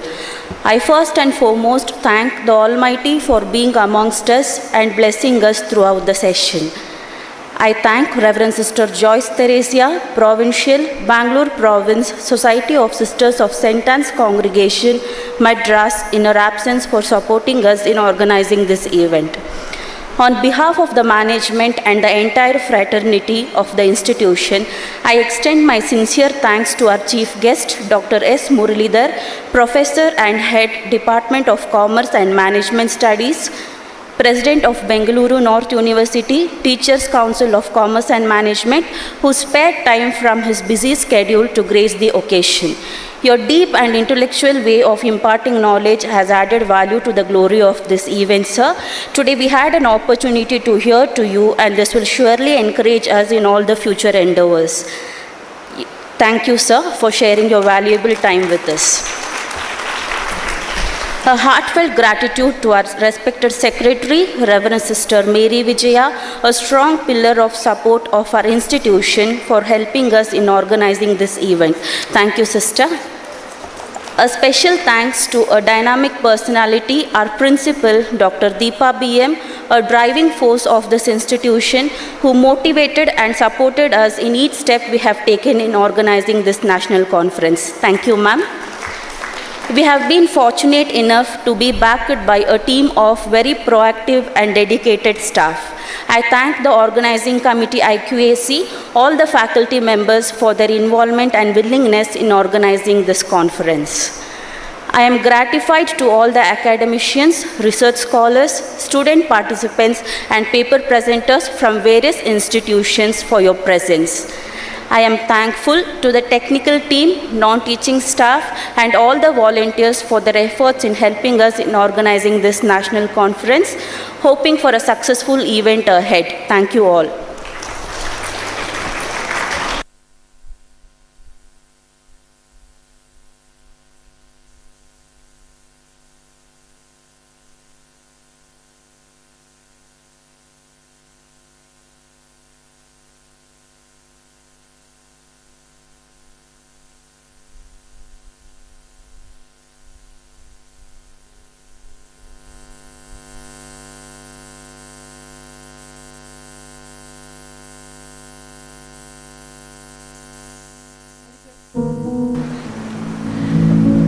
I request all the participants and the faculties to kindly come forward for a quick photo session with our dignitaries.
participants are requested to come forward for a quick photo session.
Good morning, one and all present here. We start off technical session 1 on the topic, the future of marketing, moving from Industrial Revolution 4.0 and beyond. I am happy to introduce Professor Stephen Deepak, Assistant Professor, School of Management, Vice President, Institution Innovation Council and Mentor at Kristu Jayanti Incubation Center, Kristu Jayanti College, Autonomous, Bengaluru. Professor Stephen Deepak is a graduate of Personal Management and Industrial Relations from St. Joseph's College of Arts and Science, Bengaluru.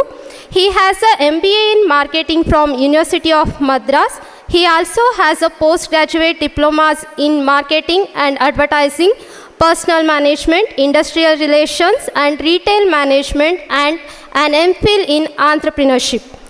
Prior to taking up his teaching assignment, he has worked in a sales and marketing for Teflon Private Limited. He has experience working on several event management campaigns for firms such as Phase 1 and DNA, leading event management firms in Bengaluru. He has taught management courses at various institutions such as Mount Carmel Institution of Management, ICFIA University and IGNO. Currently, he works as a faculty at the School of Management, Kristu Jayanti College, Bengaluru. He is a certified entrepreneurship course educator from IIM Bengaluru and Stanford University Ventures Program and an accredited innovation ambassador.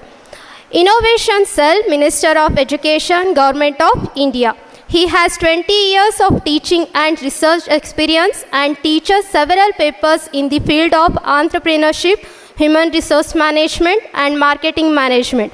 He has taught entrepreneurship for 18 years and guided and mentored more than 750 plus students to develop innovative ideas and write successful business plans. He held charge as the coordinator of the Office of International and Domestic Relations for 2 years at Kristu Jayanti College, enabling the college to sign 27 MOUs. He contributes as the alumni president of SRM Engineering Colleges Bengaluru chapter. He has published papers in leading journals listed in Scopus and ABDC. He has conducted many personal effectiveness, life skills, and capacity enhancement training programs for students, academicians, and corporate executives. He is a life skills trainer and a member of the Center of Continuing Professional Excellence and Lifelong Learning. As an Erasmus exchange faculty in May 2023, he visited Spain, taught at the University of Cordoba, Spain. He is a trilingual poet, lyricist, and a quote writer, writing in English, Kannada, and Tamil with more than 220 plus works to his credit. Regularly participates in open mic sessions, free jams, and poetry competitions. I request Professor Mamta BM to give sapling and memento as a token of appreciation to resource person for our technical session 1.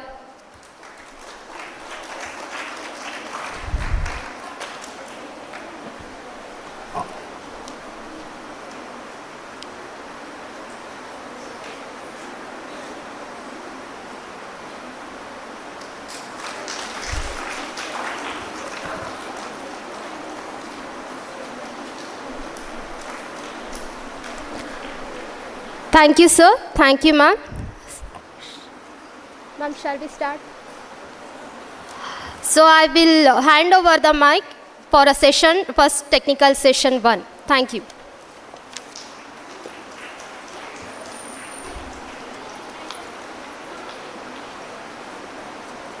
Can I have the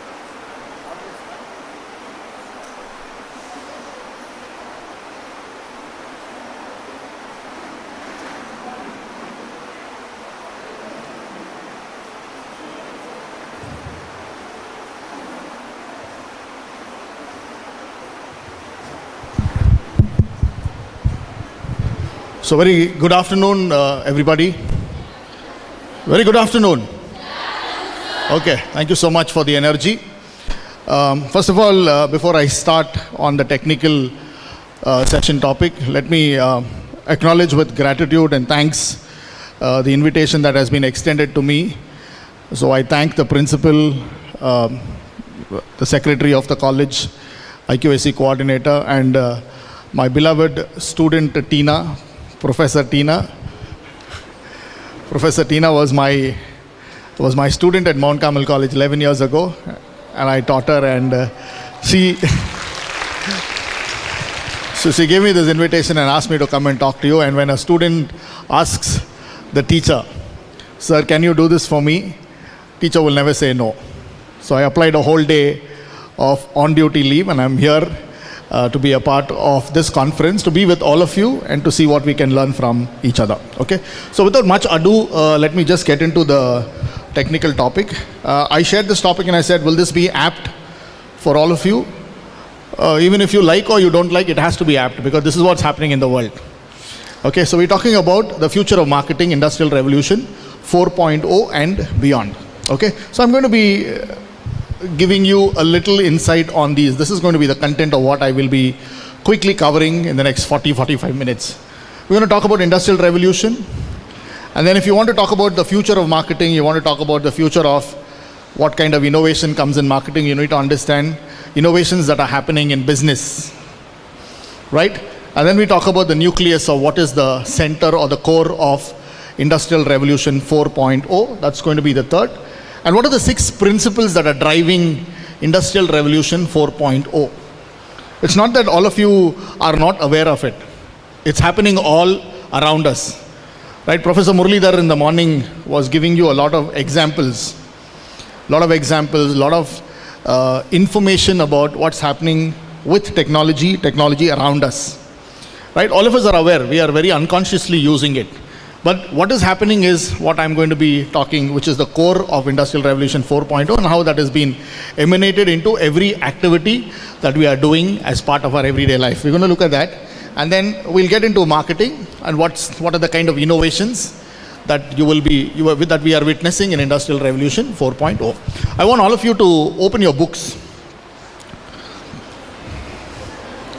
because if you're passively listening to me, it will sound very nice. All those terms and jargons that I use, it will sound very nice. You're hearing it for the first time and you'll forget it. After a few hours, you may not remember. You may forget it. I want you to just write down those important words. Don't take down everything that is there on the PowerPoint. Just those key words. Right? At the end of the conference, at the end of the technical session, you should be able to remember some of these terms, some of these words. Because these are the words that we are using in business and industry today. Okay, as students and as graduates and postgraduates coming out of this institution, you start looking for jobs. Your interviewers will want to know how much of contemporary knowledge you have. Are you aware of something that they are doing in the organization or in business? So you should not be outdated. One of the things that Dr. Muralidhar was talking about in the morning was that gap of employability. What you learn and what your industry requires is different. So you must be industry ready. You must be job ready. So industry ready and job ready is what we are imparting through these technical sessions. The sessions that we give you are not what is part of your syllabus. These are what's happening in the world of business. There is no textbook as such that I've referred to. I've only looked at a lot of contemporary information and news, white papers, case studies that has been published in a lot of, online and offline sources. I've taken that information and I've just given you a crisp of this particular presentation. So we're going to look at all of that. Okay, so before we talk about that, in the title itself you saw we are talking about Industrial Revolution 4.0. Do you know which industrial revolution that we are in right now? How many industrial revolutions are there?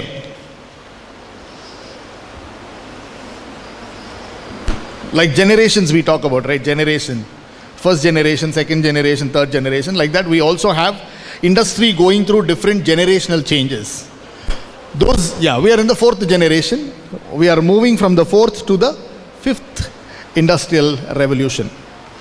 Right? These were the 4 amazing things or innovations that happened in each of these revolutions. Why we call this as a revolution is because these are innovations These are innovations that really change the way we do things in that particular generation. For 20 to 25 years, the way business runs, the way industry operates, the way production consumption happens, everything changes. So in the first industrial revolution, we're talking about mechanization. They found out about mechanization, then the use of steam power, by which energy can be generated, and then we could run a lot of these devices, mechanization. So that changed the world of business. Second industrial revolution was in the 1900s. 1900s to 1926 is where we are talking about mass production, where some factories were set up. Right? If you've studied principles of management, you would have studied this era called the scientific era, scientific management, where some of these founders of the factories tried to apply science, application of science in organization or in industry, to see whether we can ease things, whether we can simplify things, whether we can standardize our operations. So that's where they brought in these three wonderful revolutions. One is called mass production. Mass production is a concept that we still use in modern industry. Mass production is because demand is high. We need to match supply to demand. So unless and until you produce that in large quantities, we will never be able to fulfill the demand of the consumers. Two examples that Murali sir was talking in the morning. One was, you apply for a telephone, he said, those days when we had to, before LPG era, when we had to apply for a telephone, we had to wait for 3 years. Demand was there, but supply was not catching up. Supply was catching up, demand only after 3 years. Only after 3 years your landline could be installed or delivered. He said, I booked for a Bajaj Chetak and I got it after 5 years. Right? So demand was there, the need was there. There were more consumers wanting to buy these products, but supply was not there.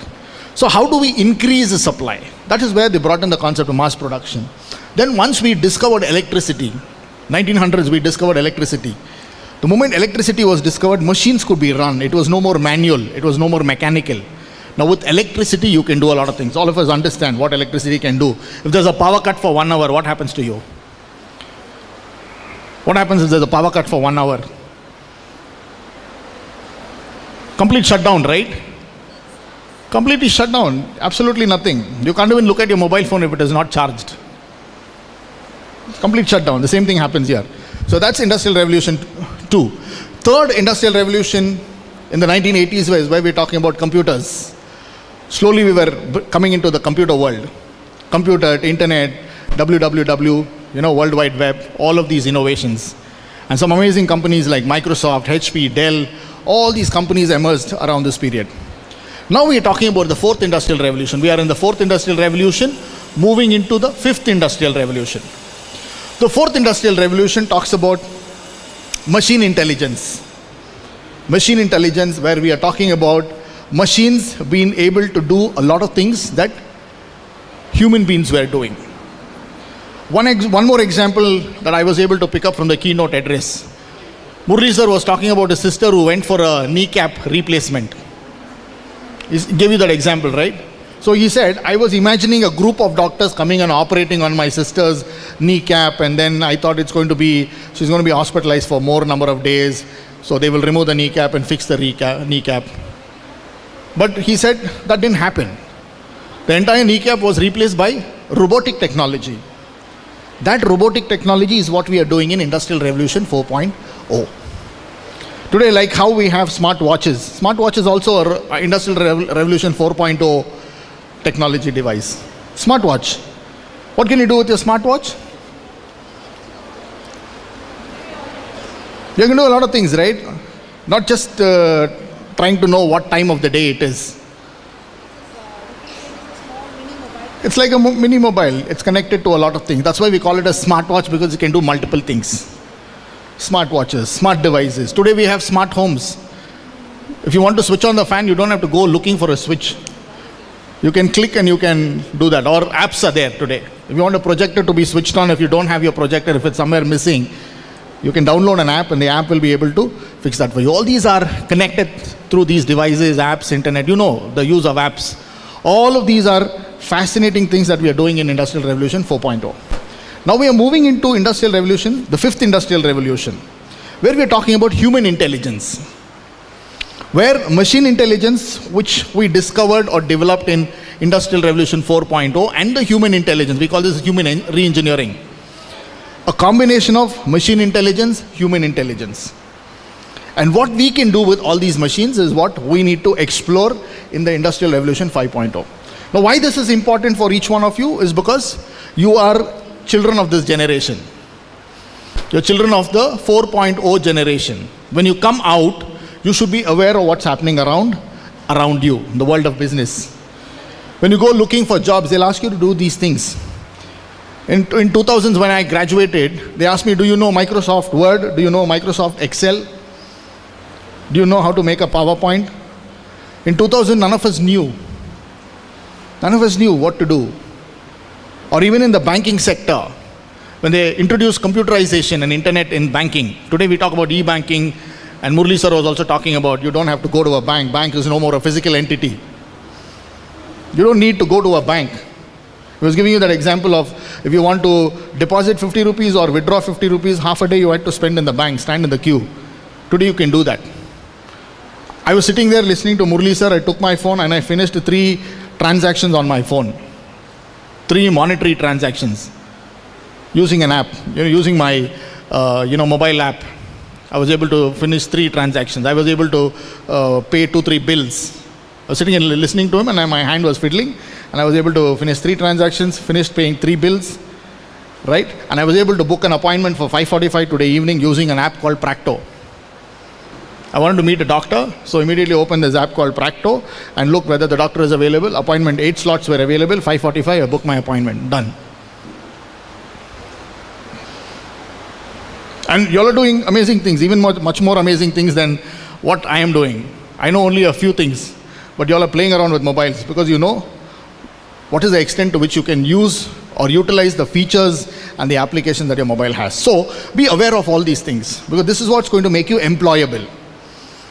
Right? Employers in the industry are going to look for whether you are aware of something like this. Right? So we're going to look further. Now, why is all this happening? Why is all this happening? Well, these are the kind of changes that are happening around us. A lot of demographic changes here.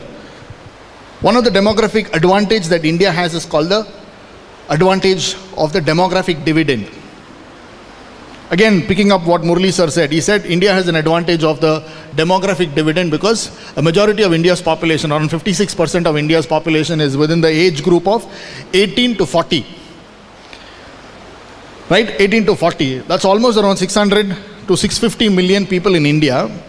Out of your 1.4 billion population, around 650 to 700 million people in India are below the age group of 40.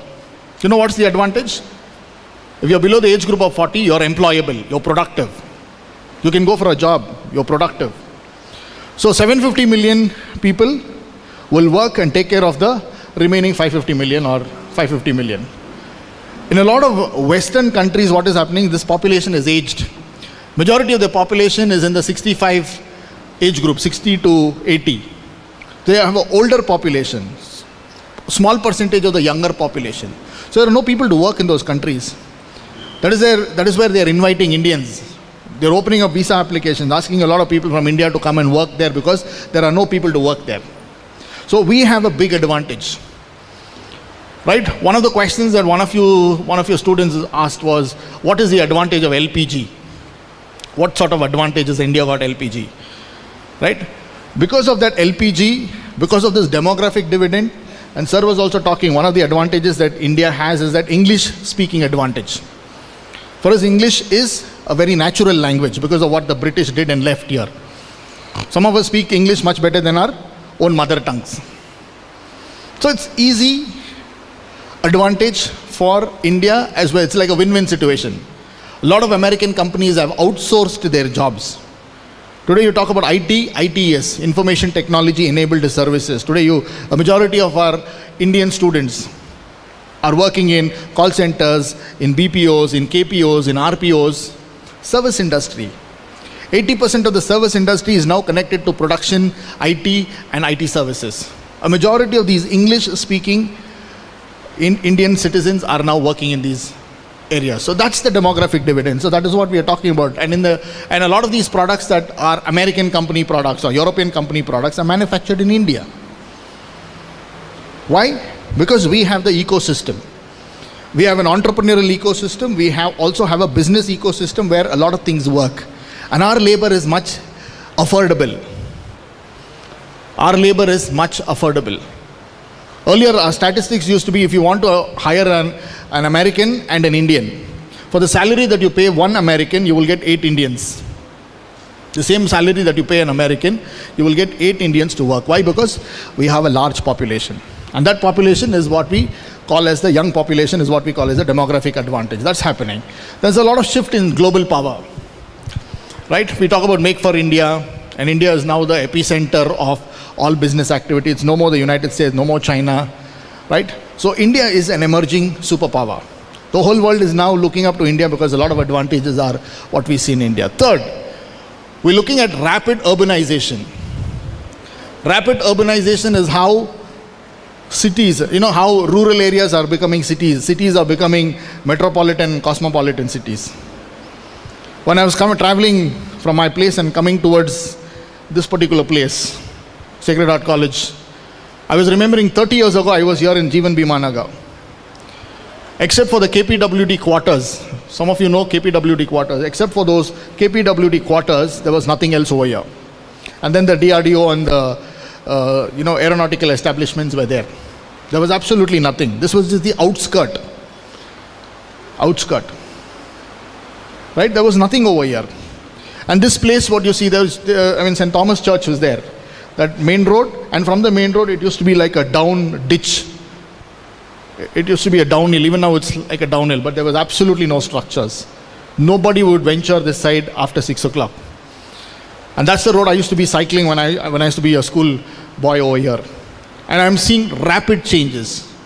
I'm unable to recognize places. I'm unable to recognize what has happened to this place, 30 years. So that is urbanization. We're looking at a lot of changes happening. More and more structures are coming up, right? So all that is happening there. So people are moving, looking for advantages wherever in the world. Whichever city gives you employability, whichever city gives you the advantage, whichever city gives you a very good standard of living, you migrate, you move. That's why you see in Bangalore today, we have people from all countries and cultures. All countries and cultures. Today you're searching, where is our Kannadiga? Kannadiga is also lost somewhere in that whole, cosmopolitan culture, where you have people of all cultures. So you're unable to find your own local person. Fourth impact is climate change. And that's why one of the keywords that they've picked up for your conference is sustainable development. And Murali sir was talking about the 17 SDG goals, sustainable development goals enshrined or identified by United Nations organizations. They said United Nations come up with 17 goals and said these are the goals which we need to work on a priority. By 2030, we need to be able to fulfill all these goals. And sir was in fact highlighting each one of the goals. No poverty, no hunger, equal education, equal rights, right? Sustainable cities. So we need to work. And who's going to work for it? Who's going to work for it? So you will have to work for it. It is not the responsibility of the United Nations organization. United Nations has identified and said these are global goals. And they've told all the countries in the world to work on these 17 goals. And your organizations, our society, our governments, all of us will work on the 17 SDG goals. So your organizations will work on sustainability. Your institutions will work on sustainability. Do you understand that? So that's what is happening here. So a lot of climate change, a lot of initiatives have been brought in, right? So all that is also another aspect of what we are looking at. Industrial Revolution focuses on sustainable development.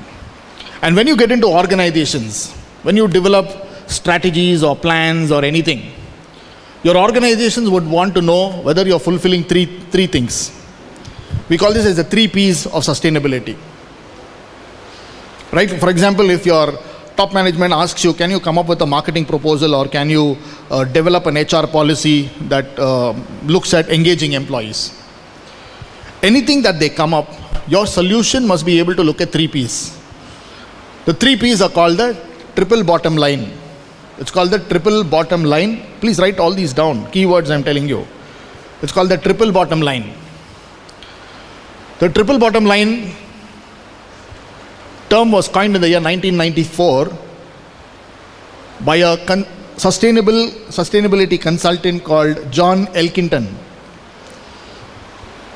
John Elkington in the year 1994 coined this term called the TBL, triple bottom line, and says in the future when we make any sort of decision, whether it's in family, industry, business, society, government, wherever, we need to look at three things.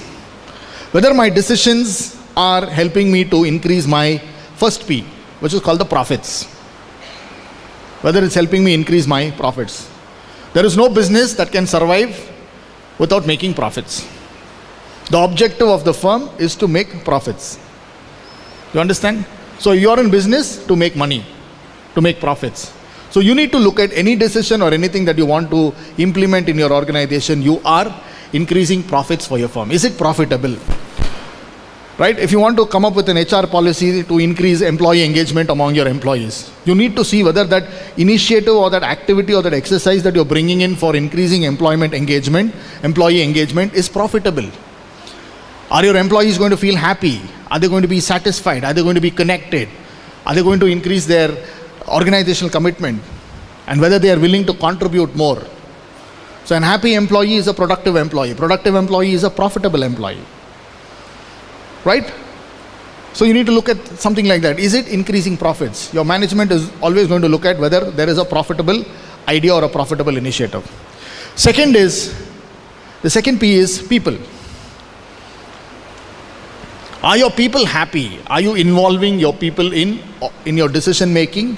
And as end users, are they getting the benefit of what your initiative is? The second one is people. It can be employees, it can be consumers, it can be stakeholders, it can be distributors, suppliers, everybody who's part of your supply chain, everybody who's part of your business. Is there a benefit for people? Like for example, we're doing this conference. Why are we doing this conference? When your teacher community in college sat and brainstormed, what theme shall we have? What topic shall we have?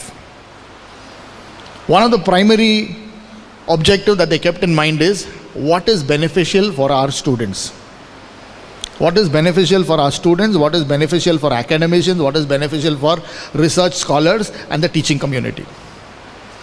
Is there a benefit for you? If there was no benefit for you, they wouldn't have had this conference. So that's the objective we need to see. End user. Is the end user or the people happy? Third important thing you need to keep in mind is the planet. The third P is called the planet. Planet is whatever activity, initiative that we are doing. Is it endangering the planet, endangering the earth? Is it leading to more global warming? Or are we doing something to conserve what we already have, conserve as a resource? Sustainability is taking care of our present needs and also saving and protecting resources for the future. You cannot swallow up everything and eat up everything that we have and then leave coconut shells for the future generation or leave nothing for the future generation. So we need to be responsible. That is what is called responsible consumption, responsible activity. So all this is very much a part of this aspect. And then the last aspect we're looking at is technological change. And Murli sir was talking about the beauty of technology is by the time you understand technology, technology gets outdated. By the time you understand, I know what this is and what this can do, technology gets outdated. The next thing comes up. By the time you've got this mobile phone of yours and you fully understand the features of it, the next upgrade has come. Next launch has come. So you are living in this sort of a scenario.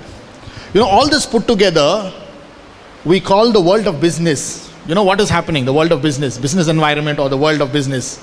We say we live in the world called VUCA. Please write that down. We live in a VUCA world. VUCA. That is the term industry uses for the dynamic changes that are taking place in the industry and in business. We live in a VUCA world. What is the VUCA world? VUCA is an acronym. VUCA. V stands for volatility. Volatility. The business environment today is volatile. We do not know when companies emerge. when companies shut down. We don't know which product gets launched, which product gets closed or shut down in 3 days or 5 days time. Right? Volatile. You don't know what's happening. Right? Complete dynamic changes. Nothing is predictable. Everything happens just like that. Even before you blink and you wink, things have happened and moved. And you'll only be wondering whatever happened. It's called volatility. U stands for uncertainty. U stands for uncertainty. We live in a world which is uncertain. We have no idea. In 2018, we never knew what was COVID-19.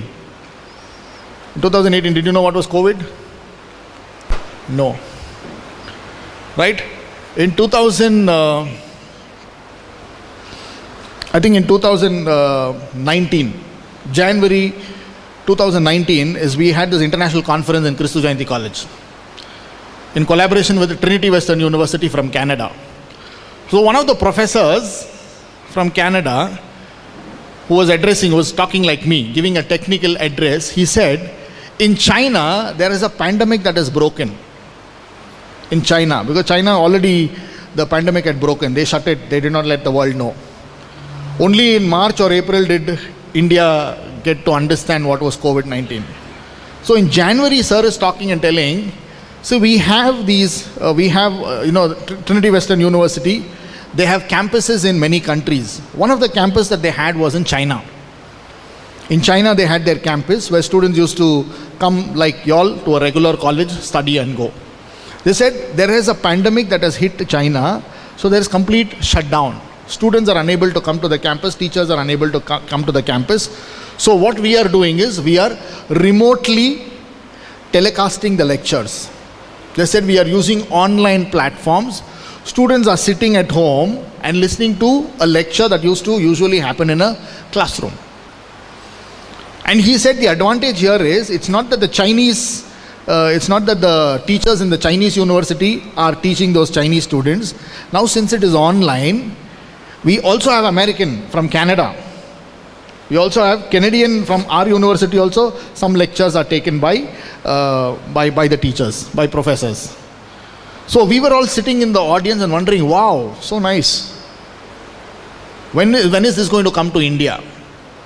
That's what we were thinking.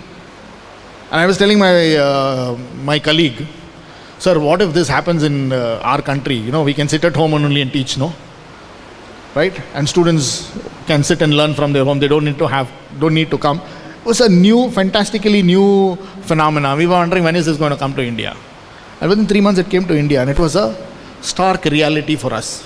They were saying, just imagine, sir, 3 months ago we were talking about, when that professor was talking, we were talking about whether this is possible at all.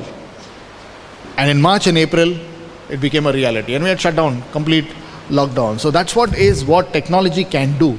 So that's that U called uncertain. We have no idea. Our parents never knew what was a pandemic. They never heard of something called COVID. They never knew what was a lockdown. None of those things. Uncertainty. You had no idea what was happening. Businesses shut down. A lot of businesses closed because they did not know what was coming up further. Third, C stands for complexity. When there is volatility and uncertainty, automatically there is complexity. Complexity is too many factors, too many things that are involved. It's like a knotted ball of cotton. If some of you do knitting, how many of you do knitting? Knitting, you know how to knit sweaters, caps, socks. You all don't do all that now. You buy sweaters. If you've done knitting, you will understand if a ball of that cotton gets knotted, right? So to remove that is that's what complexity is. You don't know where to start and where to end, which one to pull out, or you're unable to identify which is that factor that is leading to the problem. Do you understand? That's complexity. A stands for ambiguity, ambiguous. Ambiguity. Ambiguity is where you're unable to read anything, make sense of anything that is happening around you or about the future. It's so ambiguous, so not clear, very abstract. So that's the term businesses are using today. We live in a VUCA world.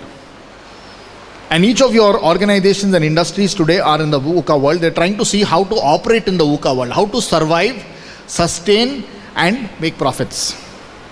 So the firm that is able to understand how to understand or read what is happening in the VUCA world, to be able to make sense of what is happening in the VUCA world, formulate a strategy, and then be able to explain that to everybody in your organization and in your supply chain community, and then be able to implement that. Right? If you do the right thing in the VUCA, you click. There are two things that can happen in the VUCA world. If you do the right thing, you become a millionaire. If you do something thinking that this is the right thing and it does not click in the VUCA world, what do you become? You become a slumdog. One of the two things can happen. If it clicks, you're a millionaire. If it flops, you become a slumdog. That's how extreme things can be. It can catapult your company to 10 times of profitability if it clicks. If your idea, your innovation, your product, your service, your market, anything that you do, if it clicks in the VUCA world, your consumers begin to accept and say, wow, this is a brilliant product. It catapults you 10 times into profitability. And if the same thing fails, if it's an idea that has failed, a product that has failed, a service that has failed, an innovation that has failed, your consumers say, no, this is something that I don't want, and they reject, automatically you incur losses. 10 times it can pull you back. So either become a slumdog or you either become a millionaire, because that's what the VUCA can do. The VUCA puts you into tremendous kind of risk. So how do we go through all of that?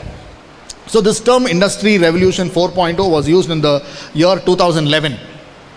2011 is where we used this term called Industry 4.0, stating that we are in Industry 4.0. That's what you need to remember on this slide. Right. So where do you innovate? Businesses innovate. If you are living in the VUCA world, your business, think like an entrepreneur, a businessman, businesswoman. You are setting up a business. It can be a travel business, or it can be a food business, right? Or it can be a fashion boutique, right? Or it can be an educational institution, or it can be a computer training center, whatever it is, whatever business you're starting. Your business is now going to operate in the VUCA. There's volatility, uncertainty, complexity, ambiguity. Do you understand? Like, for example, I can tell you, okay, fashion boutique. Fashion boutique. Fashion boutique is you have fashion designers and they have a small studio and they make these designer clothes. Earlier, if you wanted designer clothes, you had to go only to a fashion boutique and then buy those designer clothes. And those designer clothes used to be very expensive, unaffordable. Now, what are you doing today? A majority of them, what are they doing today? They look for designs online. You look for designs online. And then you are curating those designs or identifying some of these designs, right? And then going to your local tailor. If you have a very skilled tailor, you can go to your local tailor and say, look, this is exactly what I want. Exactly what I want. And if the tailor is skilled enough, they can do exactly the same thing what your designer does. Designer is only a face. We have designers like Ritu Kumar or Manish Malhotra, they are all only the face. Who stitches these wonderful designed clothes for them? Costumes? It's your local tailor. Only thing, they have identified some skilled tailors. So you don't have to go looking for the design. You identify your design, go to your local tailor, get the material. Where do you want material from? We know the best of places in Commercial Street, Avenue Road and those places where you can get the best of material. Go source the material, go to your local tailor, tell exactly this is what I want. Right? In hair salons, I've seen fellows taking the picture of, those days they used to do that. John Beckham's haircut used to be very popular. John Beckham was a footballer, right? England footballer. His haircut used to be very popular. They used to take that picture, go to the local saloon, hairdresser, and tell, sir, exactly ide tara madkotbidi. Same style.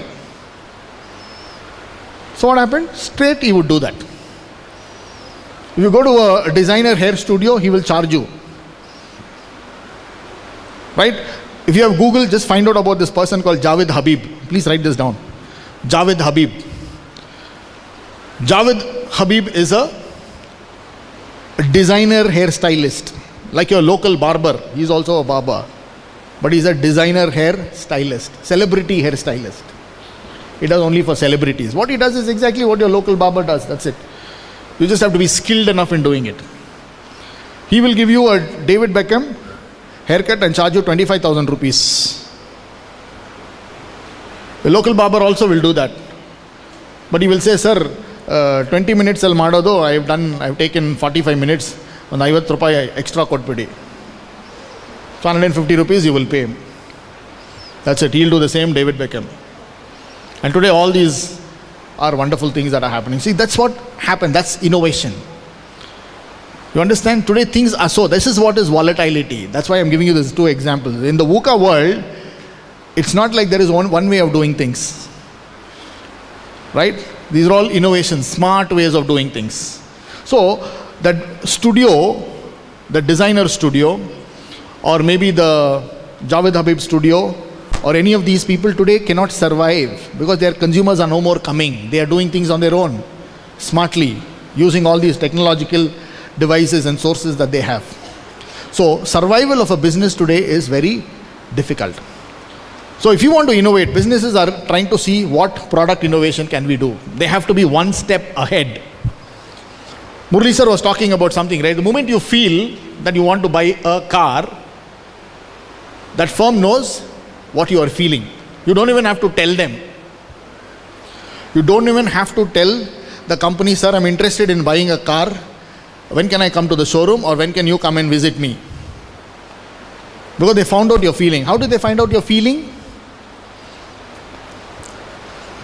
How did that car company, automobile company, find out your feeling? That your feeling of buying a car, or your feeling like buying sports shoes, you're feeling like buying new clothes for the next festival, you're checking out new designs, or you're checking new cosmetics. How do they find out?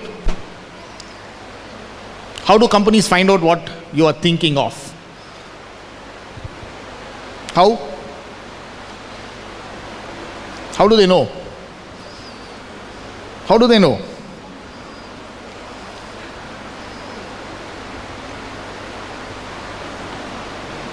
When you start thinking and feeling, what do you do?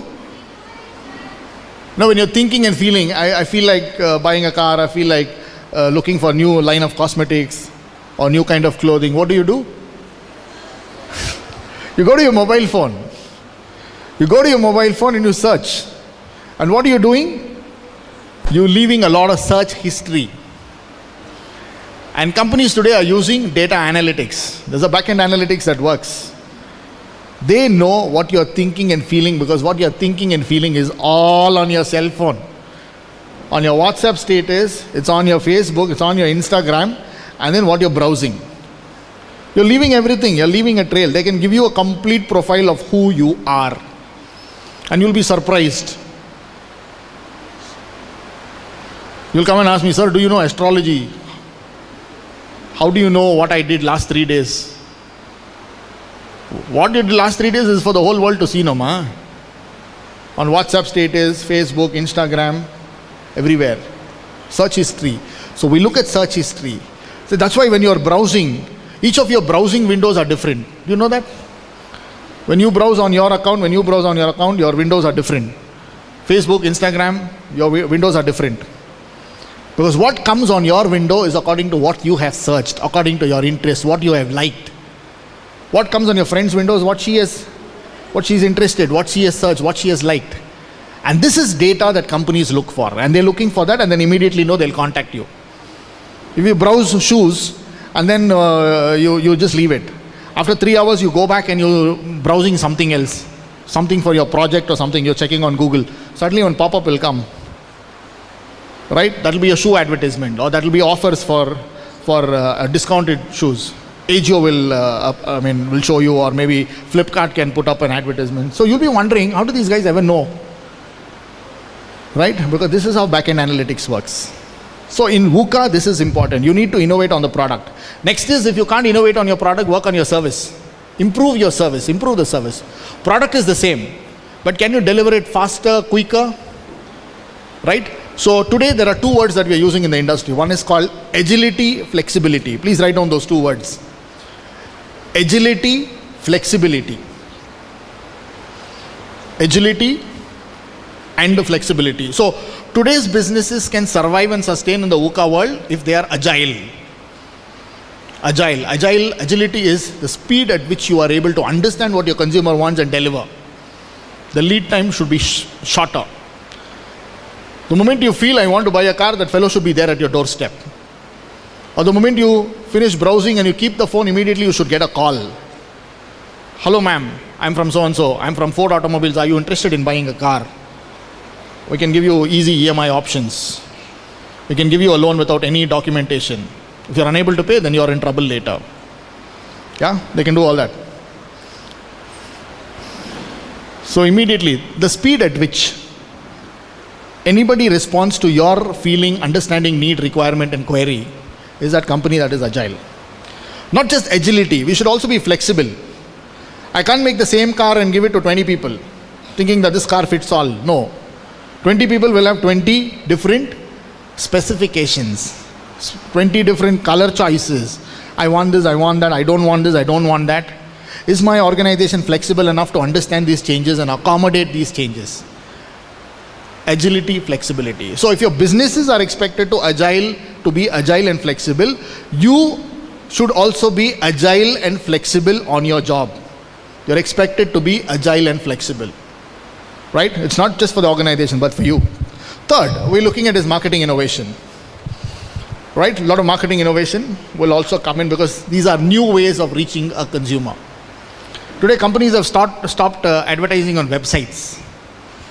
Nobody's going to website. If I want to buy Puma shoes, I'm not going to Puma website. We're not looking at websites anymore. But this generation is not looking at websites. So marketing is now connecting. It's going on the digital lines. We're looking at digital platforms. We're trying to see where are the users, what are the devices or platforms or apps that the users are more using. And then accordingly, we are targeting them there. So marketing has gone digital today. Right? We call this as phygital as well. Physical and digital. So it's phygital. Right? So phygitality, that's coming. And fourth is new ways of setting up an organization. Organization innovation. Right? That's why today we have startups, today we have angel investors, we have venture capitalists. Somebody has the money, somebody has the idea.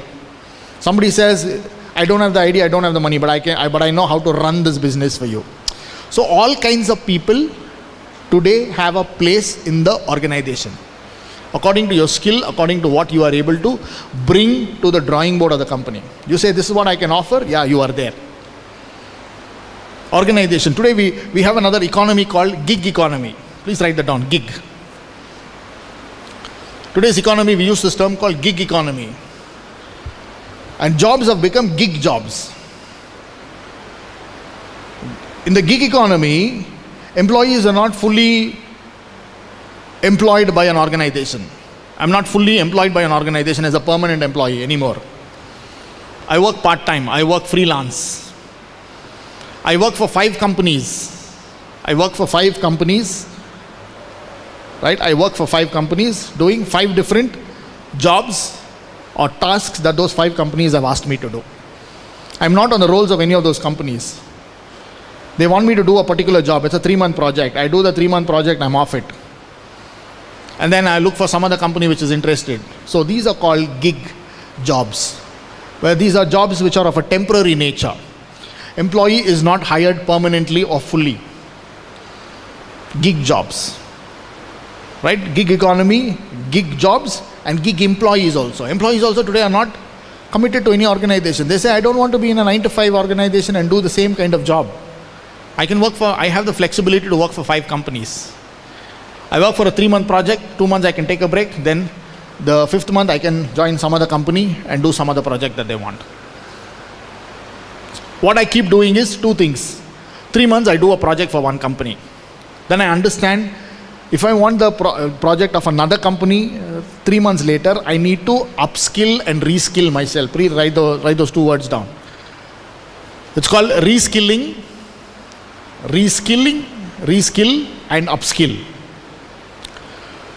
So how do you become indispensable in the gig economy as an employee? Only if you are able to upskill. Upskill is, I know this, I need to know the next thing or what is coming in the future. Right? And I need to reskill. Old wine in the new bottle. Reskilling is repackaging what I already know. Knowledge, skill. What I already know, I need to repackage it and then be able to sell it to my employer in the way they want it. That's where we use that word flexibility. You need to. So 3 months I work for this company and I find out, okay, I've done this, but there are a few things that I'm lacking. I need to learn these skills. So next 2 months, you enroll for online courses. You can go to Udemy, you can go to Coursera, join some online courses or join some freelance training firm that can train you on that new skill, especially if it's on technology. Learn that new technology, and then with that new technology that you learn in the 2 months, then go and apply for another company and say, I'm ready and I know this technology, I can do this for you. This is how you keep learning, reskilling, upskilling, keep finding newer and newer jobs. And these gig jobs are not given to regular employees. Regular employees are not very open and skilled enough to do this. Like for example, in IPL, how many of you followed IPL? Anybody followed IPL? In IPL this year, we followed one particular strategy called impact player. You know what's an impact player? What do? You can bring in that extra player into your playing 11. So the gig worker is your impact player. What my 11 fellows cannot do, because now the environment is different. Why the impact player is brought? Because now the requirement is different. You thought you will put up a big score, 200 plus, but you could not put up a big score. You put only 150. Now you need to defend 150. But thinking that you will put up a big score, you added an extra batsman. Now you don't need that extra batsman. You need an extra spinner. But the extra spinner will be able to contain. You can restrict that second innings team to 150 and less. So you need an extra spinner. So that extra spinner comes in as an impact player. That is what a gig worker is today in the VUCA world. What my regular fellows cannot do, the gig fellow will do. He will come, do this project for 3 months and he'll keep going. So all these are interesting changes and innovations that are brought about by the VUCA world. And you should be aware of all of this, because these are the kind of jobs that you will go and do in these kind of companies. Okay, quickly I'll move. So what's happening? All these are interesting things. Please write all these down. You can always Google and find out. So what's the first innovation that 4.0 gives you? Interoperability. Interoperability is you can do multiple things using the same time, using the same device. Multiple things.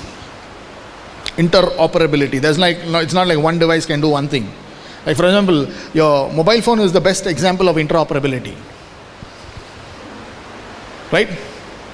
Earlier you had to take a camera and go to click pictures. Today your mobile can do the camera work. Earlier you had to go to a photocopy shop and say, sir, idan scan madi. Now scanner also is there, app is there to scan madi. So a lot of things like that, right? That's called interoperability. Can your device or your product do multiple things for you? Interoperability. Second is virtualization.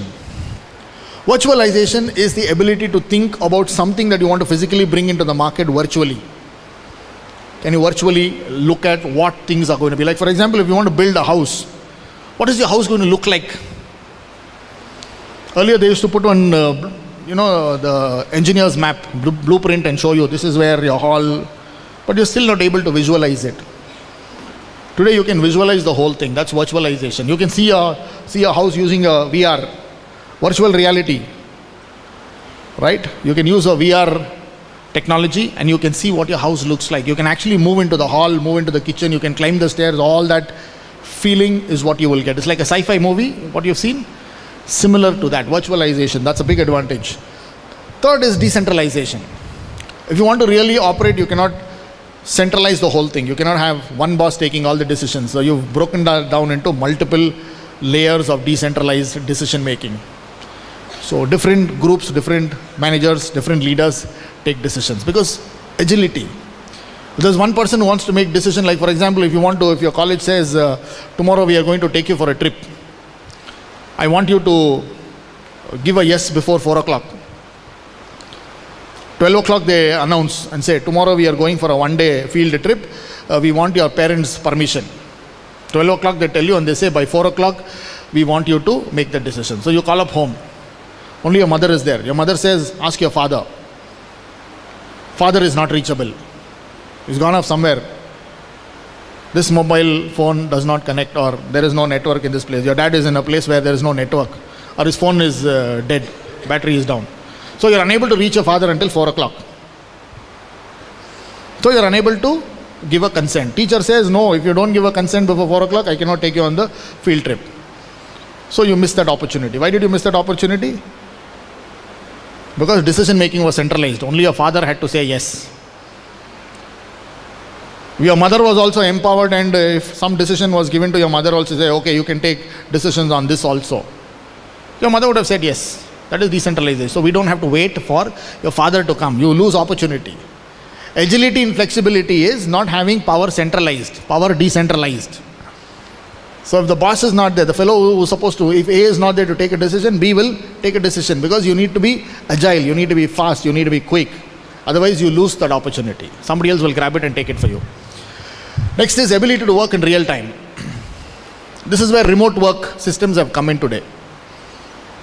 Industrial Revolution 4.0 gave you this wonderful opportunity of working from home. Work from home. And it was fully exploited during COVID-19. Work from home was possible. Teach from home was not possible. They said, no, you have to come to college. Study from home, that also is not possible. We built big structures over here.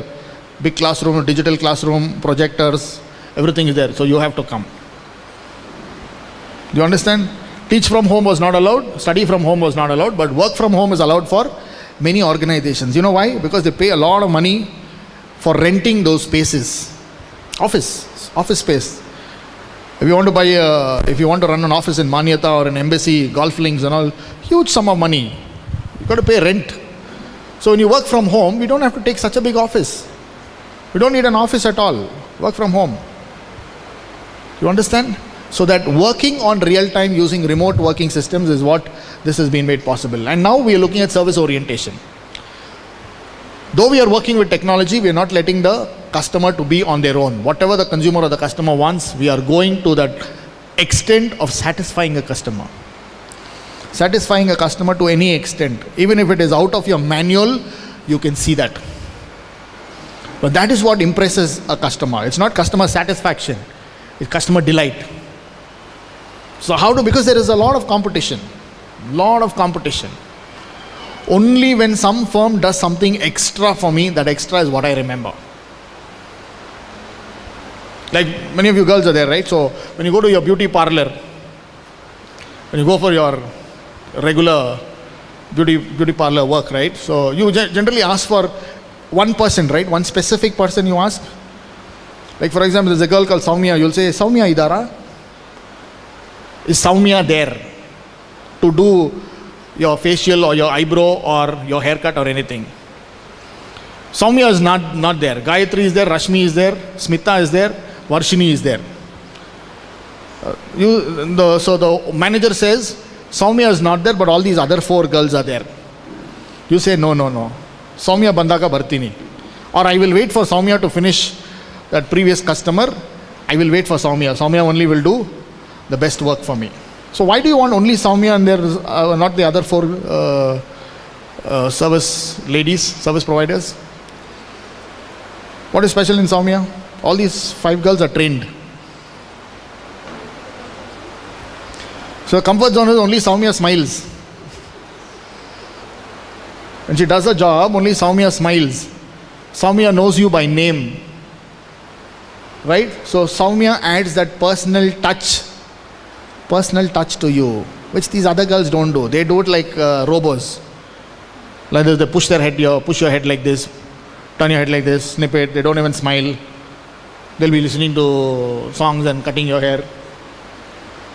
So that is called impersonality. So you feel off. You say, I'm paying money. I need this service. But Soumya knows what this is. That personal touch is what we are looking for. That is service orientation. You must be able to go out of the way to do things. Though you're using technology, But you cannot say technology will do everything for you. Still that human touch, personal touch is required. And then we are talking about modularity and reconfigurability. Modularity is putting everything together in a tight package, concise, compact. Small is beautiful. Smaller the better. Right? So we're looking at compactability. A lot of things in one small device. Right? So how can we make things more compact? Cars are becoming compact, houses are becoming compact. Right? So everything compact.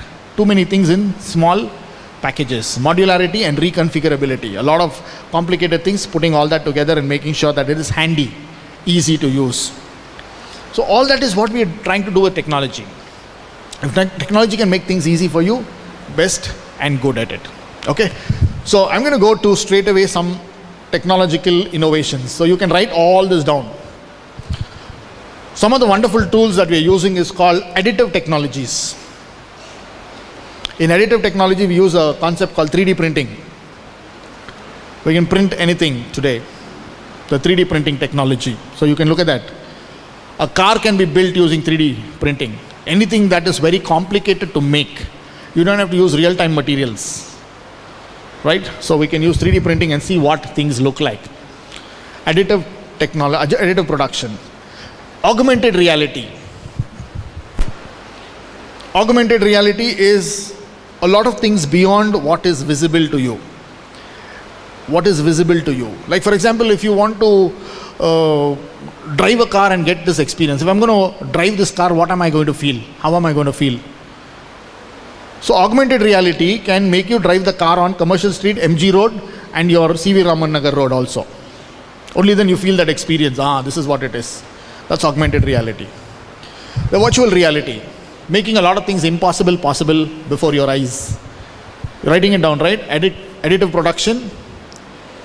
Just write these terms down so that somewhere down the line you will remember.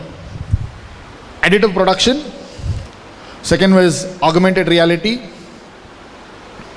Third is virtual reality. We call this as VR. Then virtual currency. We call this cryptocurrency. Cryptocurrency. Virtual currency. It's already happened. Cryptocurrency is there, but it's still not legalized. It's in the form of bitcoins. Bitcoins. Right? Today you see many of us don't carry money. We're not using money. So hard currency nobody is taking. Today I only think Google Pay, Phone Pay, everybody is that. In course of time we will also forget what a 100 rupee note looked like. Some of you will forget what 100 rupees note looks like, 500 rupee note looks like. When was the last time you saw something like that? So like that you'll start thinking, because today we are only on digital payments. All that is happening. So crypto will also come in the near future. Then we have autonomous distribution. Autonomous distributions is today who comes and delivers food? Swiggy, Zomato, Amazon, delivery. So there's a delivery person, right? Sooner you will have drones. Drone will come to your house and deliver and go. Drone. Parcels will come. Drone will come. Drone delivery. Amazon has already started this in the US. Drone delivery. Right? Tesla has come up with a car called the driverless cars. Can you think of driving without a driver? Driving a car without a driver. Driverless cars. Robotic technology. They use a technology called autonomous intelligence. The car knows what to do. The car is inbuilt technologically so sound that it knows what to do. The traffic signal knows what to do. Exactly like what a driver does is what it will do. Driverless car. You can sit and put it on auto mode, it will go. It will know where to stop, it will know where to go left, where to go right, everything.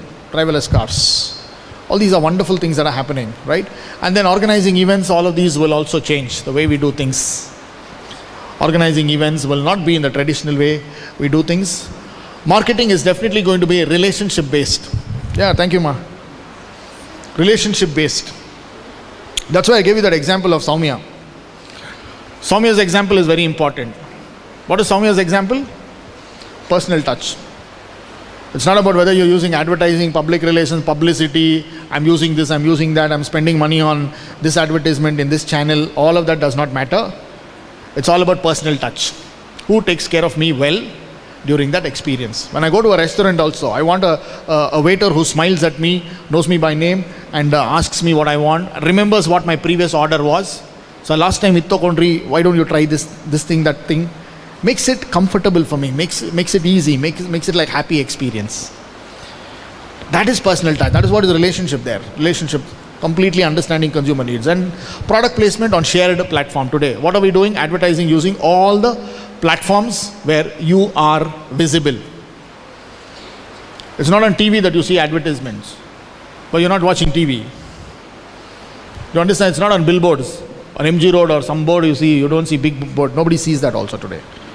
So it's all in media that you are visible. Whichever media you are visible is where products are positioned or placed. And that's how we are trying to reach the consumer in the most visible way that we can connect with them. All right, so those are wonderful innovations. Have you written down all of this? One of you can get up and tell me, read all that innovations. Read everything that you wrote.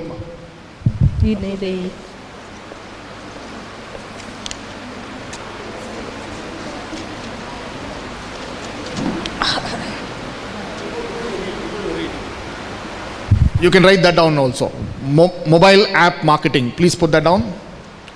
Mobile app marketing. That's an example of that. Visible platform. Wherever you are visible is where companies want to be visible. If you are using Instagram for 4 hours in a day, that's where they want to come and see and show you. This girl is using Instagram. So that's where I want to show my product or service.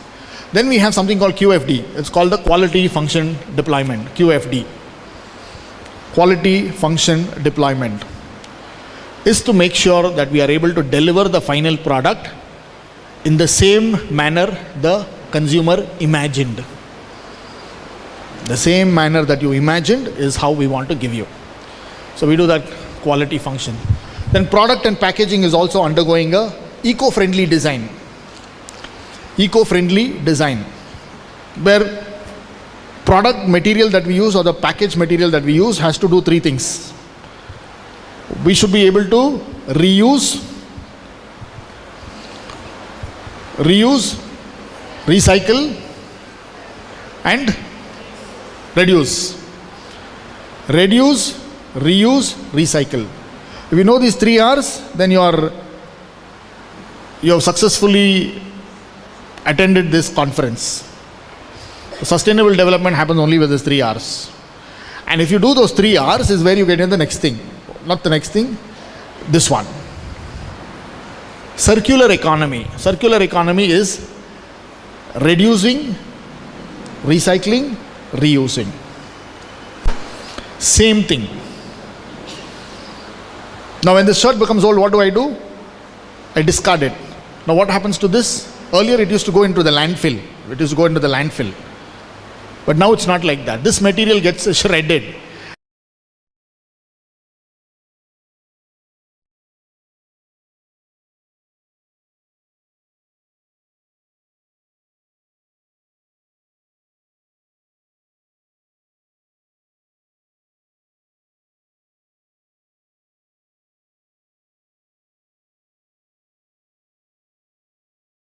Economy. And then one more thing here.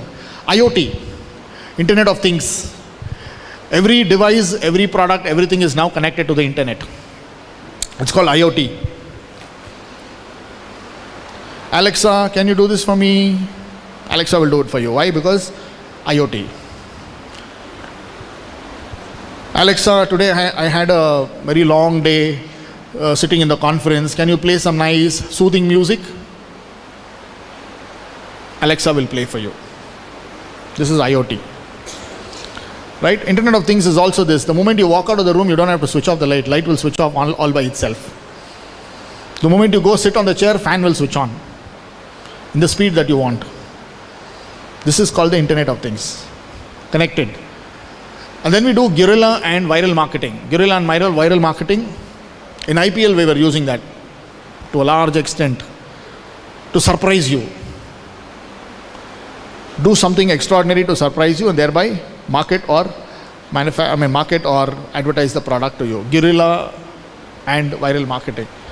Then we have something called advergaming, advertising and gaming. Advertising and gaming. Because now people want to be a part of what they are doing. You don't want to see an advertisement, I want to do it. Like for example, when they show you washing powder Nirma, yeah, they show you washing powder Nirma can do this.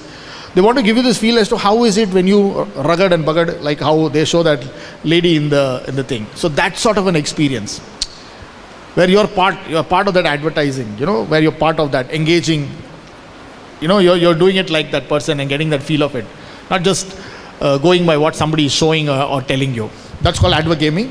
And then we now do a lot of employer branding. Employer branding is because everybody wants you to work for the best company. So companies today are advertising themselves, positioning themselves, branding themselves, right? So that you can choose the right company to finish. And last one is individual marketing using social media. Whatever media that you are visible in is where companies want to target you. Okay? You learned a lot today? Yeah, what all did you learn? Wrap up. Tell me all those wonderful words that you've learnt. Each one of you can give me one word. That's your takeaway. Yes, ma. What's your name? Yeah. One word that you learned from there or from your book.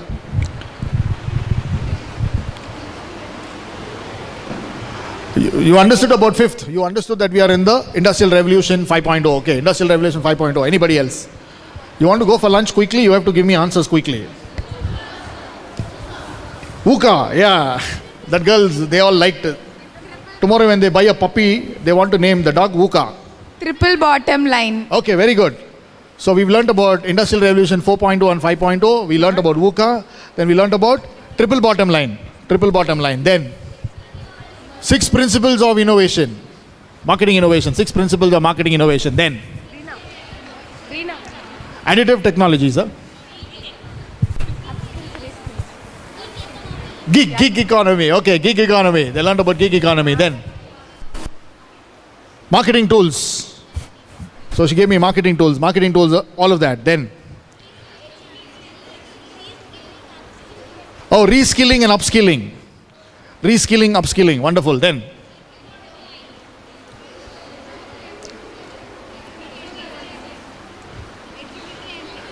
agility, flexibility. Wonderful. Agility, flexibility. Then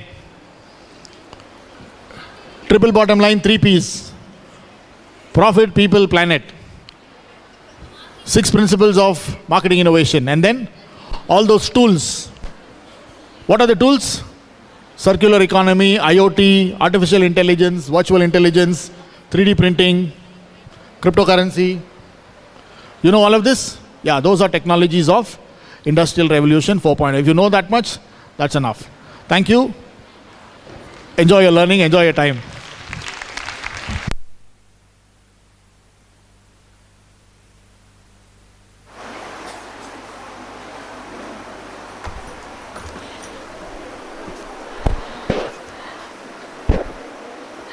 I would like to take this opportunity to thank Professor Stephen Deepak, Assistant Professor, School of Management, Christu Jayanti College, for accepting our invite despite the busy schedule and giving us a detailed insight about the Industrial Revolution.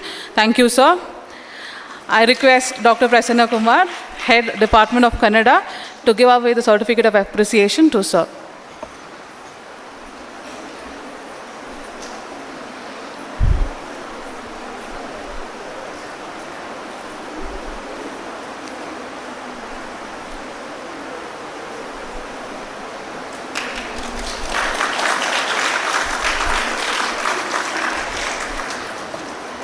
I would also like to thank the technical team, the participants, and the students for this, patiently listening and successful completion of the session. Thank you.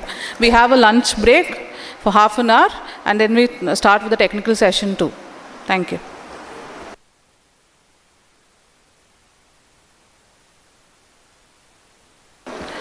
Lunch is arranged at the basement.